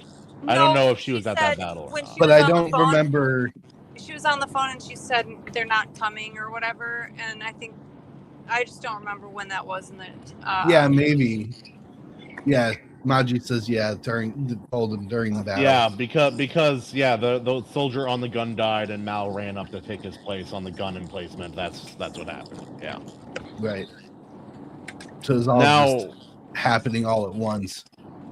There are problems with the movie, but the final portion of it, like the finale of the film, basically anything from them leaving Miranda and going back to the control center, everything from there on, I love the whole thing. I love the beats. I love the way it's structured. I like a lot of the character moments because you get to see kind of make it or break it moments for a lot of characters. A lot of things are learned. A lot of consequence happens, and I enjoy a lot of it.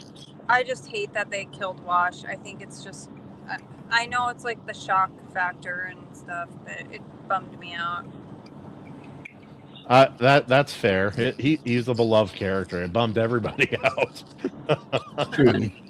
Some of us aren't afraid of being bummed out by movies, though.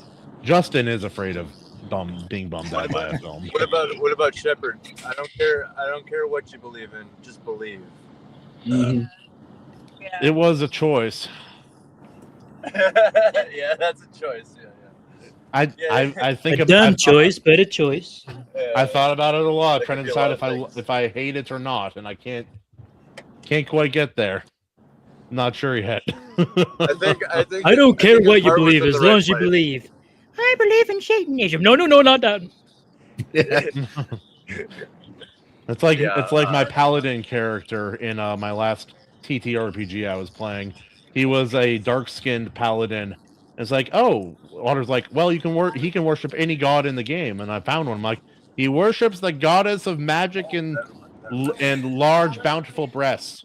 He's like, all right. And so that became the character. That was his religion, and I'm like, you can believe in anything, right?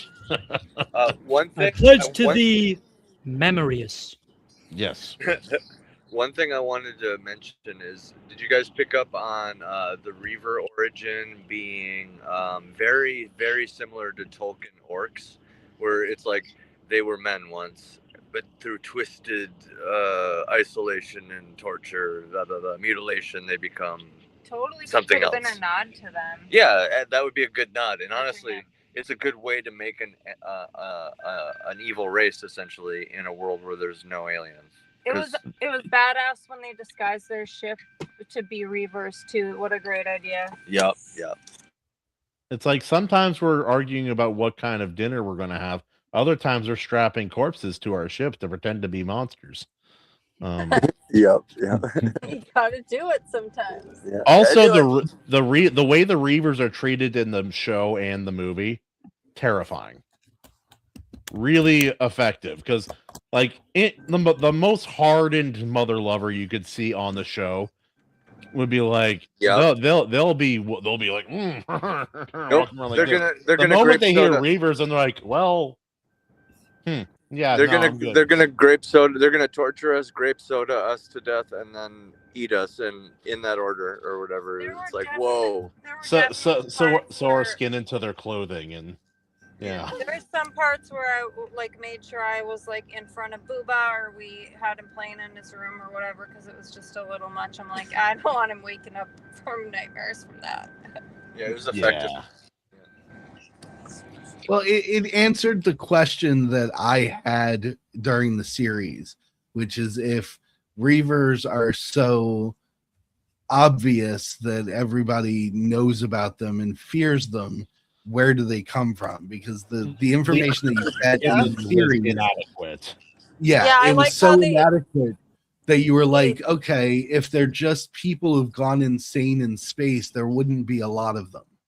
And they wouldn't be organized, and they wouldn't have like this is, yeah. It was an inadequate thing, and it also like because that you get the same answers for that as you do with River. It's like, yeah, even if she is psychic, why does that matter? Why would they need her this badly? Oh yeah, And it's like, oh, that makes a lot of sense.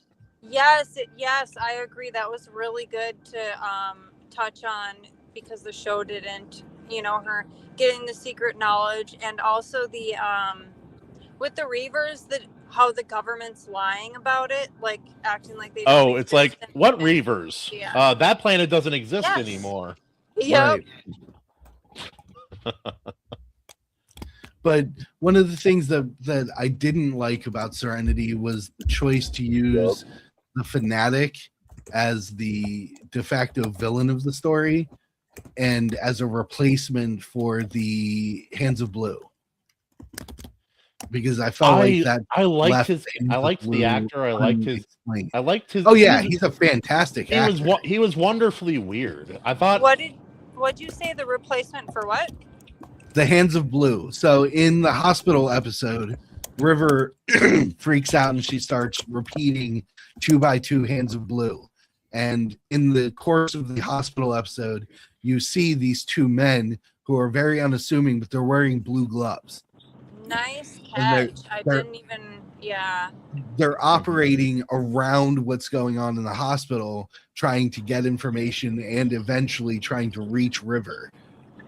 They're the ones that try to. The Alliance tries to cajole Jane with money. That's where that scene in the airlock happens, to give up River and let the rest of the crew go off without her so that the Alliance can take her. And these two men, she says 2 by 2 hands of blue, because the assumption was that these types of people operate in groups of 2 and they always wear blue gloves.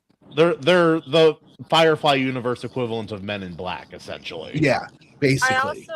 I also but because the show didn't make it any further than 14 episodes, they never came back, even though they were supposed to be a underlying menace within the Alliance organization that was out to get River.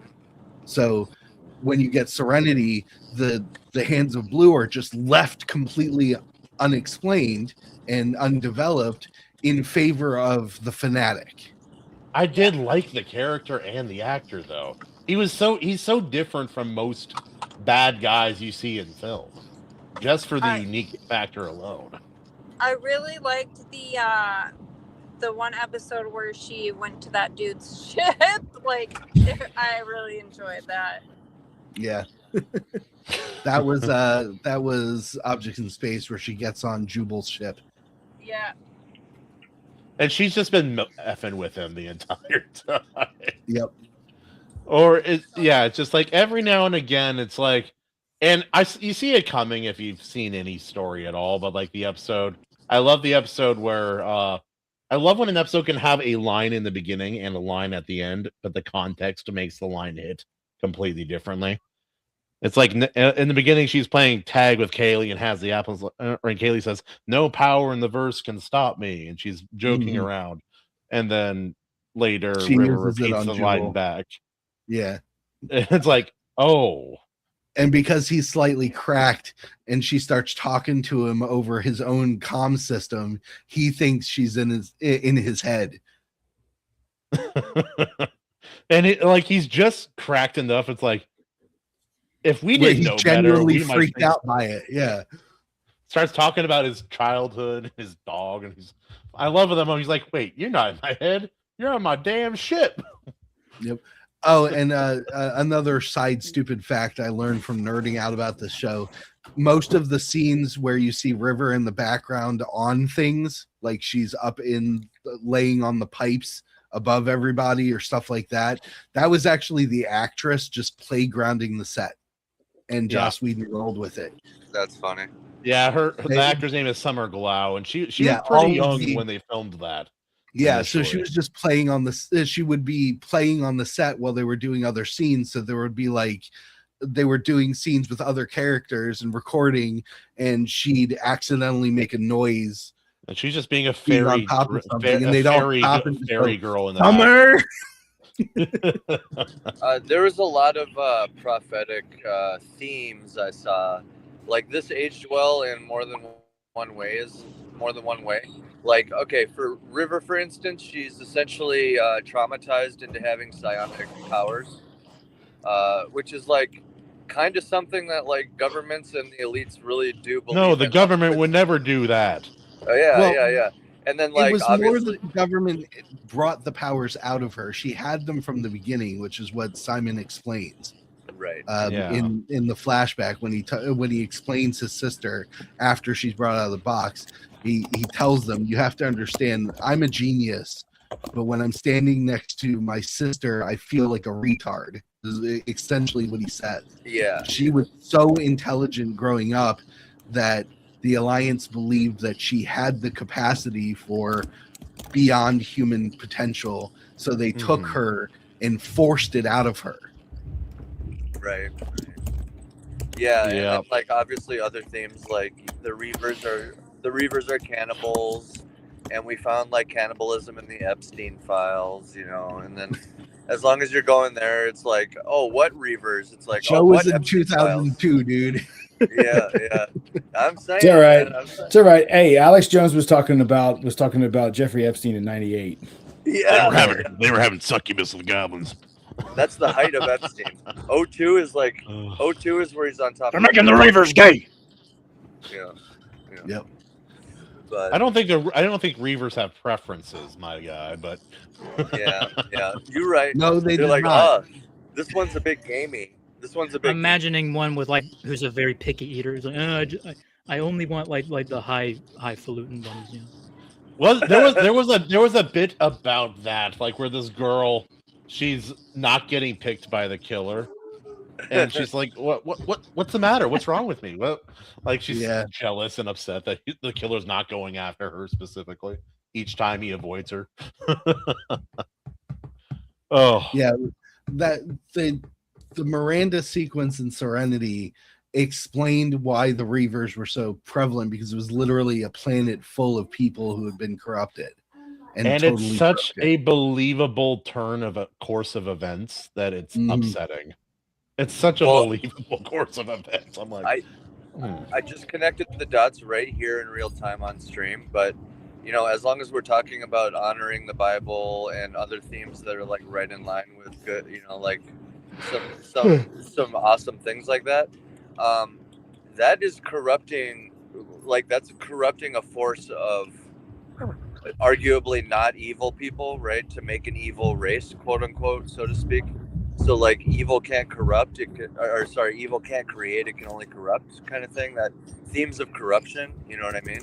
Rather than just having an evil alien race, they were like, no, we need to like corrupt a portion of humanity and have that be the evil alien race, which I'm all for it. I just connected the dots now, so I'm just thinking out loud. Kind of, because the Alliance wasn't trying to do that. They were trying to make people more effective, and they accidentally made people more awful. Yeah. It's like a rage virus, kind of, without the virus. I think it's even more insidious than that, because they were trying to make people more passive, because they were trying to suppress any type of aggression in any form, and so which makes a very passive, pliable population to control. So the government is trying to. The government, who already has supreme control, pretty much, is now trying to make even more passive society, even more passive, to even be more in control. So it's like it's very apropos for how we see governments react in the real world. Yeah. Have you guys heard? Some of you probably haven't, but Kahuna, who has disappeared again, might, because he's a fan of the show like I am. But the Odie Bar conspiracy in Serenity, the thing that sets River off was the commercial that played in the bar, and is for the OT bar. The theory that fans have about that was that commercial was designed by the Alliance specifically to set River off. It was made and broadcast just to trigger her so they could find her. Yeah, maybe another prophetic theme, I would say, maybe. Well, that's actually in the film, with when they're having the conversation with Mr. Universe, because he takes that screen and then like sees what's embedded in it. He's like, I've been seeing this code everywhere for weeks. Yeah, it's like they had embedded it in a whole bunch of things for if you purposely trigger her. Yeah, fans of the series, if you watch all of the episodes, all of the advertisements that are on in the background when they're on planets that are highly populated are much more muted. They're not big, flashy, and crazy like that. So the Odie Bar commercial was a complete separation from what fans of the universe knew from the show. So that was the initial trigger for fans to go, there's something weird about this, because everything else was sort of like like scrolling signs like you see on marquees in Times Square, and holographic image projection. But this was a full on do like the whole thing, the sounds, the flashing lights, all of it was a specifically engineered ploy to just set her off. That had to be fun. That had to be fun as a fan to see that. But wait a minute, what's and happening? Even Wash makes a joke about it, like the Odie bar, like that's weird. It's such an innocuous thing. So is Jared going to be holding like a? Well, I don't know what the Firefly equivalent of a lightsaber would be. Probably like just a sword, right? Yeah, probably. Some sort of it would look kind of southern though, wouldn't it? A little bit. What is it now? Like, I think he's talking about Ao's drawing. Yeah, like a Civil War sword, a saber. Yeah. Saber. Yeah, cavalry saber. Fences that dude. Yeah. What swords are they holding in that? Those are classic dueling rapiers. See, they do have it. I forgot they had swords in this. I was like, what swords? Yeah, there you go. I was gonna say lightsaber. Reserved for the elites. Yeah. I can't see what he's holding right now. That's why I say that. Oh, it's a Bible. Oh, I like that better, actually. Yeah. Leave that. I was like, I thought it was the microphone from the other Jared picture. I was going back and forth, like microphone or the Bible. I like the Bible. Typing so loud. That's Kahuna typing. He's like, fucking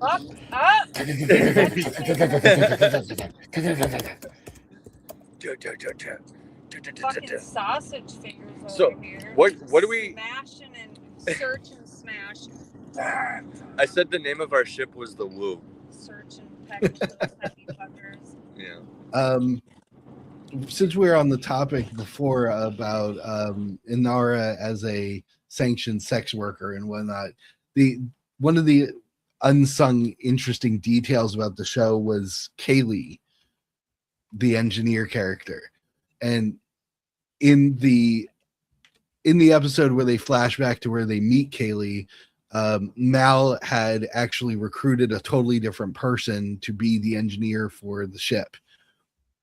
And before they set off, he goes to check to make sure the engine's clear. And the dude that he hired is having sex with Kaylee. And he interrupts them. And she corrects the dude about what's actually wrong with the engine and why it won't start so they can leave atmosphere.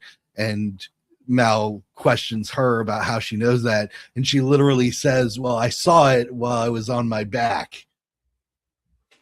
So it's very casual about sex and promiscuity in one turn, but then contrasted to the conversations that Mal and Inara have about her job and Shepard Book and Inara have about her profession. Yeah, and the pilot being married. The pilot and the first mate being literally married. And Kaylee makes repeated, like, random southern uncouth statements throughout the show, like, I ain't had nothing between my legs that ain't run on batteries. That's true. Yeah. And Mal has this dad moment where the vein throbs in his forehead. And he's like, I didn't need to hear that. Yeah, the doctor, I can't remember where it was, if it was the movie. It was probably the movie. The doctor's like, he turns to the engineer and he's like, I just wanted to say before we die, I'm sorry I never actually tried to make my move on you. And That she's was like, Simon. that was Serenity. Yeah, and she's like, he's like, just so you know. Yeah, it's a movie when they're getting attacked by Reavers. That's right. And when they're holding off the Reavers, Simon tells me he's sorry he didn't make a move, and that he would if they had the opportunity. She goes, what do you mean? And he's like, well, and she goes, sex? And he nods and she goes, well, I want to live. And she starts blowing shit away. Yeah, she takes his gun. And they show them getting it on after the fact. Yeah. Well, I mean, not show it, but Yeah. So yeah, maybe not the most shining example of like more morality, but like compared to what we're seeing these days, I was watching it and I'm like, yeah, it's like the opposite these days. They would be. Yeah, there wasn't a bunch of like. Yeah.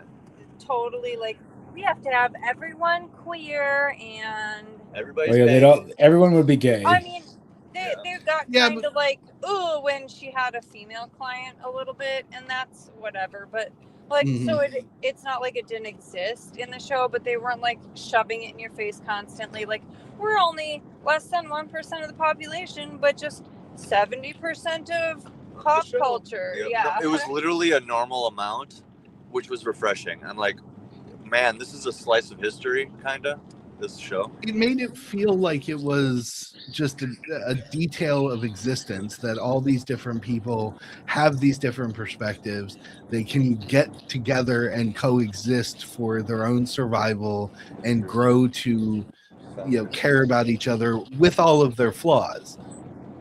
Kaylee was a great person. She just really liked sex. Inara was a decent person with her own personal flaws and traumas and all of that stuff, but she was locked into doing this profession, and it was the only thing she thought she was able to do in the world.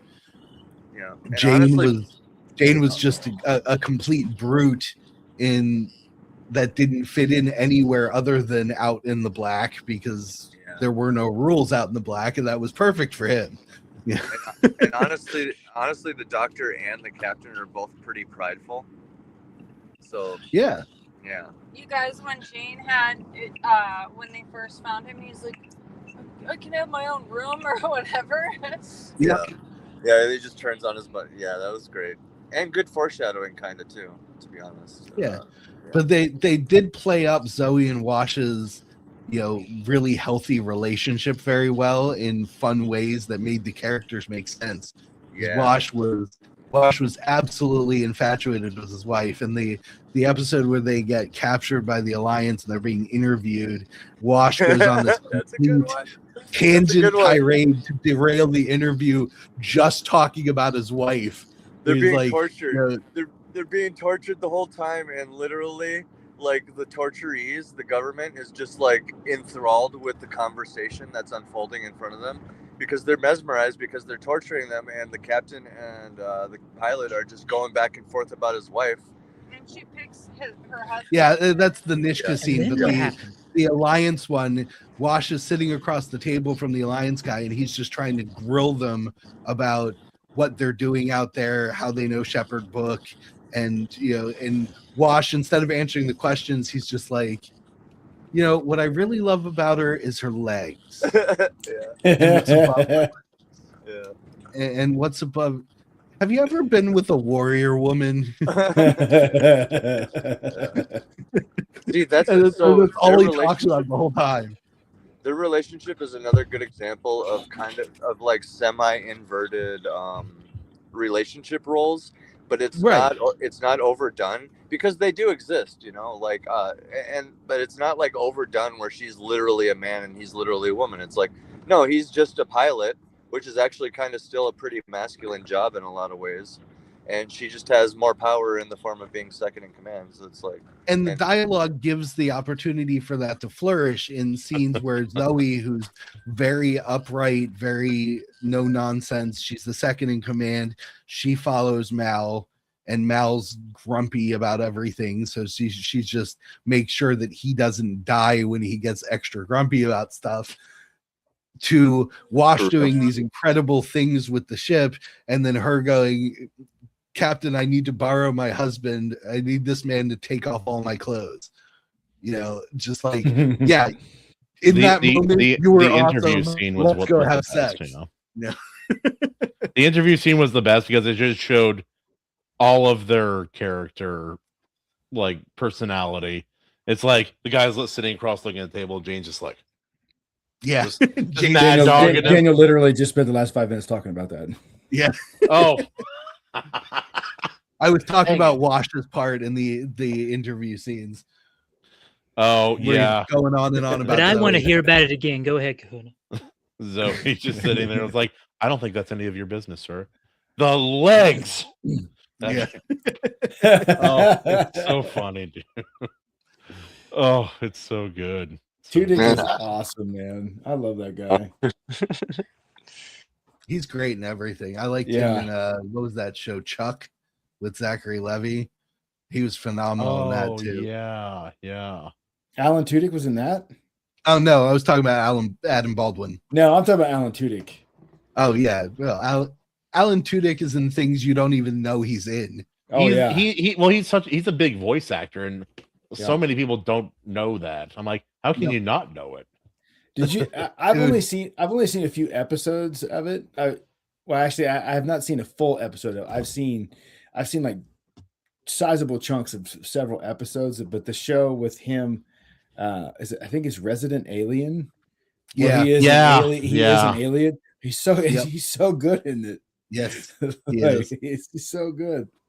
Like his I the way remember- he's able to like change his he changes his inflections and his syntax a little bit, right? Like it's so engaging. I love it.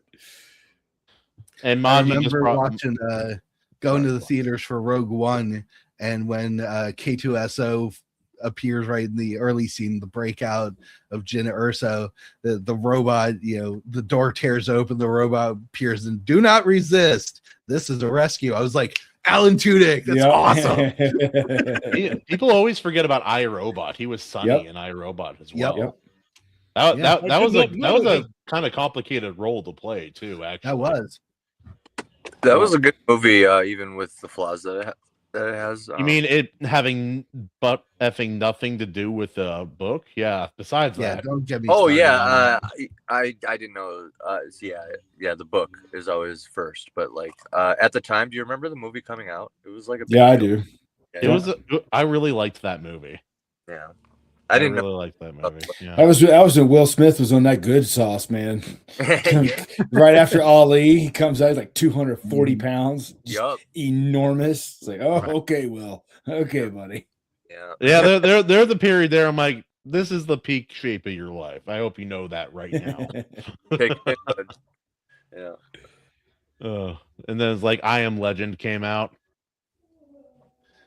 I didn't read the book before watching that movie because I was pretty young, but I read the book. It's loosely based on is maybe too generous. Yeah, I have to blame Will Smith for my hatred of film adaptations that have nothing to do with books because of iRobot and I Am a Legend. Yeah, both that was a 1-2 combo there. Yeah, that's a big combo. Yeah, no, but the I Am Legend book is great. We should actually do I Am Legend one day. Yes, Maji, Knight's Tale, fantastic film. Tale it's the funniest. Everything in that movie is funny. It's even like so that, good, like dude. the electric guitar, it's just like a trumpet, and then miming it. That's so funny. Why is that funny? It was so well done. Chrisman, would you ever do like a sci-fi western, kind of like Firefly, but however you wanted? We could have Nathan Fillion as a big tough guy in it. No, I do not. I just do not like those two genres. I just don't like. They don't work. The aesthetic is wrong. Here's the thing. Like watching the film, and I'm sure it was even more. I'm sure it was amplified even more in the story. Like this old timey Western dialogue. That was so immersion breaking for me. I got a power. I hated it. I got every time because the thing is, like, I don't know what it was like in the series. In the film, it's not consistent. It's just there. It's there to be there, but it's not good. It just I hated it, and I don't those two genres. I am sure someone could probably do it well. I haven't seen it executed well yet, and I have no interest in blending those two things. I like them too much in and of themselves to try and bastardize, like make this just shitty chimera out of them. I liked it because there's also they were mixing in like really funny like Chinese swearing in there as well. Just like my buddy was Chinese and he told me, he's like, dude, they're talking about like explosive camel diarrhea. What's going on? Help me carry the Goram crate. Help me carry the Goram crate. No, on the subject of the dialogue, it's one of the most noticeable between show and movie. And I personally, I think the movie, the movie uses basically the budget and the real estate and extra writing involved to really flesh out the dialogue. I feel like the show's probably spent less time writing. But yeah, I'd have to disagree. There were so many years between production of the series and production of the film. Oh, there was I think the actors kind of forgot, and they were refresher coursing while they were doing the film.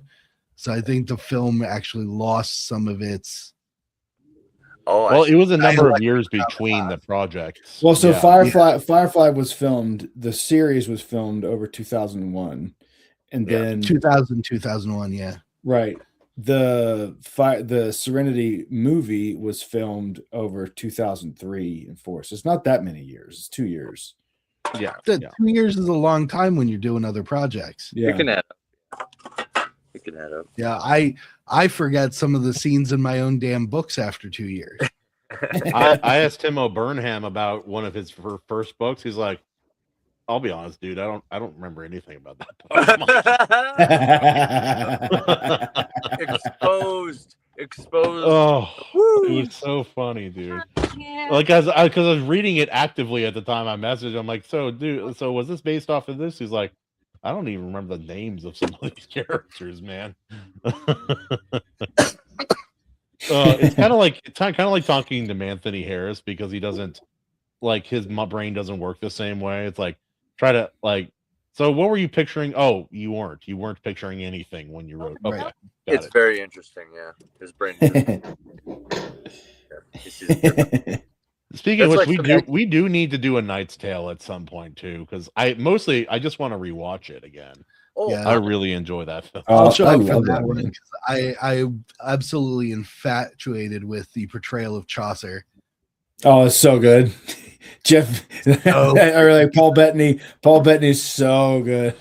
Let's do A Knight's Tale soon because knights are probably still cool right now with the algorithm because of Knights of the Seven Kingdoms, and I agree. Yeah, but I got a couple of artists I could. I'm trying to get on our show as well.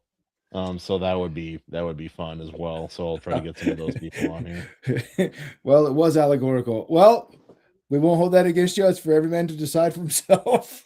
Yeah. Well, I was gonna say, while we're on the subject of movie, next week's movie we should do Chuck Norris in honor of Chuck. That's fair. I don't know what to pick though. I would leave that up to you guys. Oh, of that era of action star, Chuck Norris is maybe my least explored major action hero. Not on purpose, just the roll of the dice there. He had one like weird like cop horror. It was like I think it was called Q. I believe. Yeah, he's done a ton of work. He's a cop. He's like a karate cop, but there's like this giant. He's like a karate giant cop. like pterodactyl bird like killing people, and he's like trying to solve these weird murders. Oh yeah, it's wild, dude. It is wild. Sounds like Relic gone Chuck Norris. Well, it predated Relic way long time before that. I'm sold. Also, don't watch the movie Relic. The book is pretty good, and the movie is it exists. It exists. The movie he did, Lone Wolf McQuade. That's a good one. Mm-hmm. Texas Ranger. That's a show. But yeah, I'm ready for some Chuck Norris. Still to watch it for sure. Some Norris. Maji Chan with Expendables 2, the famous Chuck Norris film. I do love that he tells a Chuck Norris joke in that film. Yep. It's like Sly looks over. I heard you got bitten by a cobra. Yep. After 5 days rolling around in agony and constant pain, the cobra died. I'm just like, yes! It's so good. We're saved. And it's like I made a post about it on X the other day. I'm just like, he was such a nice, humble guy. Like I never saw someone who knew him talking ill of him. And like some people would have jokes about them like that, and they would get super offended. A lot of actors hate stuff like that, like some of the stuff they're known for. And him, he rolled with it. He thought it was hilarious, and it was Yeah. It was. Did you see the clip of him visiting soldiers at base? Yeah, yeah, I saw that. The one soldier's like, "Is it true that under your beard there's another fist?" And he just kind of chuckles and goes, "Well, I was gonna shave my beard, but I couldn't find anything, so I was gonna use a rock, but it begged for mercy." Yeah. Just totally deadpan, like he was so used to it. It was awesome. Oh. And he has that kind of voice, like that cadence, where you're like, you could just be telling a story, even though you're saying something so completely ridiculous. I'm a sucker for that in a movie where if it's done well, it's like someone explaining something that's ridiculous, but they're just telling it in a really normal way. Like it's just like, oh yeah, everybody has this. Yeah. This is common knowledge. Yeah, obviously. But I think we're coming up on the end. Does anyone say not float to this? Jared? Does anybody not say float to this? Do spaceships float? I mean, really? It's a boat, sir. He calls it a boat. Okay, fair enough. Jared loves when they use old timey language in sci-fi. He does love it. Yes. Oh God, it might as well be steampunk. This is just I don't love steampunk. I do like this. Just stab me in the face and set me on fire. I just like more like Game of Thrones. Like, see some of the later seasons. At one point, they're just like talking about like modern people. I'm like, I hate that too. At least if a story takes place in the future, it has the entire history of language behind it. It's like, okay, maybe things just carried over time. Yeah. I will say with this, like the sequence from them leaving the planet Miranda to go to Mr. Universe, that whole Reaver chase into the Alliance, space battle, crash, that sequence is really good. I thought that was probably the best part of that film in terms of just like 360 degrees of execution. It was so well done. The epic space battle. The one thing that drove me nuts, and it's one complaint I have about it. I think literally every clip I've ever seen of them in any kind of exterior set, like every planet they go to, including in the film, it's just Southern California, and I hate that. I absolutely hate that. I hate seeing California on film. Like, and I hate, like, especially in a sci-fi or an action show. Like there were two shows, like everything. And I get it. The Terminal List was set in Southern California. I get it. I just hate seeing it. I'm so sick of seeing Southern California in film and TV. I just don't want to see it anymore. And then that show, the first season of Shooter with Ryan Phillippe, like there's this scene, like he's supposed to be in northern Idaho where I live. It's southern freaking California, and so like when I see we're going to go to this random place, and it's Southern California. This is more Mexican Southern California, but it's still absolutely Southern California. Yeah. I would get anecdote off of that because I understand completely. There was, I believe it was an episode of X-Files that it might have, I believe it was X-Files. It might have been Fringe. I can't remember because I haven't watched either series in forever, but I remember vividly that the place that they were going to for their investigation was called Lansdale, Pennsylvania, which is my town. I live in this place, and the scenery that they actually shot it in looks nothing like Lansdale, Pennsylvania. Yep. Whatsoever. Yep. So Yep. I get it. Oh, dude. I hate seeing California. Like, I You, just you know don't what's wanna worse see it than in that film in and TV ever. from that era? You know what's worse than that? So season 2 of Heroes, they had some of the characters going to exotic locations. The worst green screen I have ever seen. It's like, oh, I'm walking in London. Why is the sunlight yellow and the background gray? Why is it not moving in sync with your footsteps? Why has this happened 18 times this season? My God. So there are worse things from TV back then. Ugh. But for me, I give this a driftwood. It's a minimal float. It's a driftwood. A driftwood. I It's give it a solid wood. I give it blue pill wood. It floats. It's always up. Jerry. It floats. It floats. I just like I'm not dying to see it again. Like, That's I probably okay. will. I may never see it again, but I'm not going to say it sinks. I'm not going to say it was terrible. You're not. I have only rewatched Serenity once. I rewatch Firefly pretty consistently. I rewatch Serenity every time I go through the show again. I just like that. I like the sequence. It's cheesy, but I get caught up in the moment. The river sacrificing, and then the reveal that she's still in there and not being torn to shreds helplessly. I really, the music. It just works for me. I like it. I like it. I like it. I really, really like it. Do you I like like it it? wrong. All right, David Carshie, walking here to take order, please. Paris. Where are you? Oh, we're going to fly to Canada. We're going to cost you a lot of money. Lot of money, yeah. Oh man, we do need to watch that though. Also, it's like it was California, but for me, what I got tired of seeing was like Vancouver, Canada. So many shows are filmed in Vancouver, Canada. I got pissed off.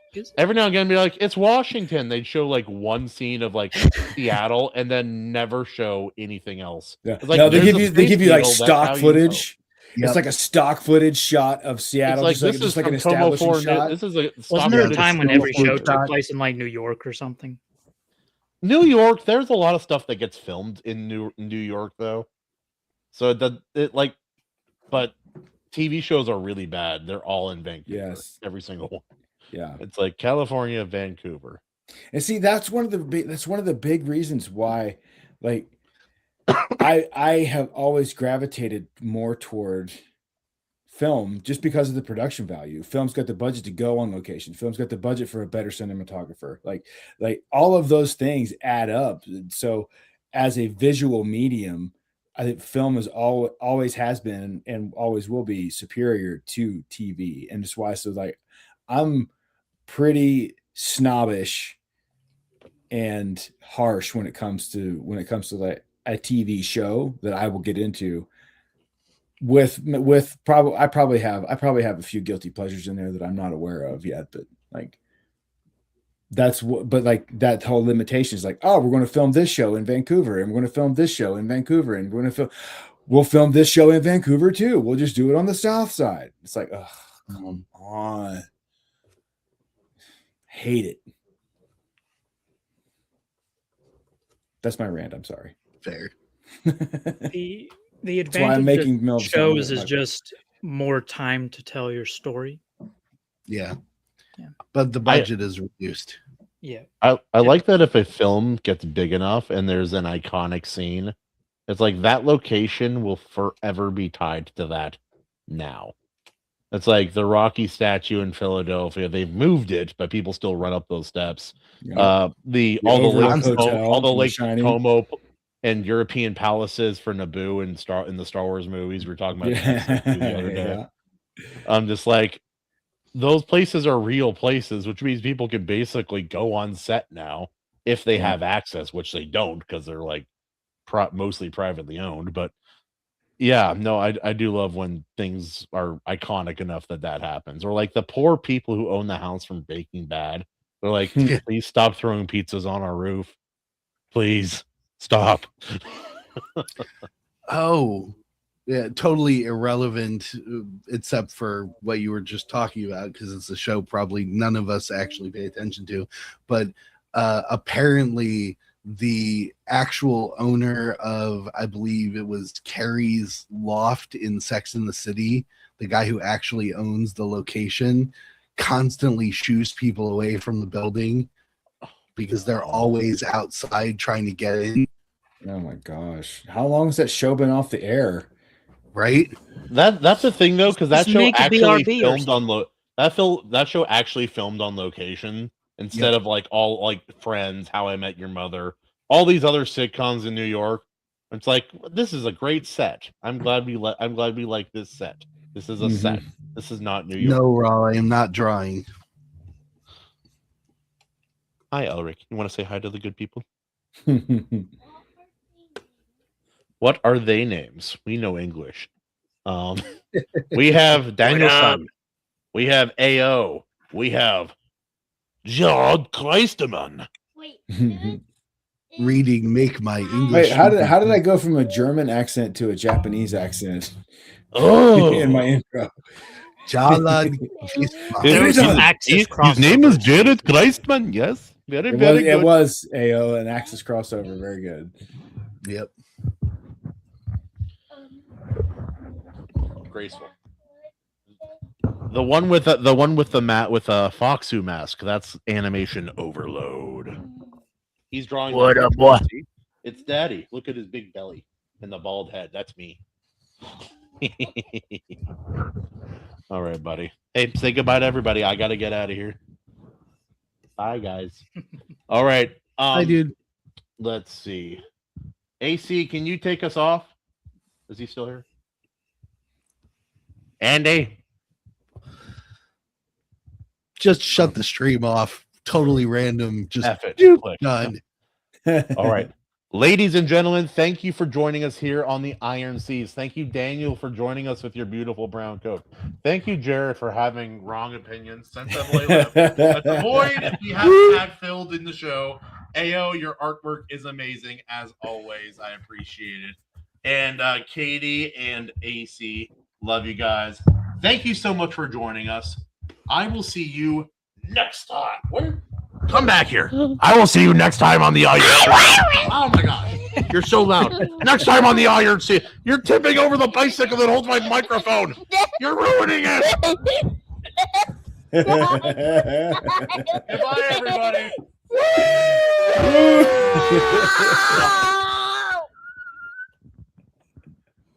Quick. No, not leave. What is happening?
Peace.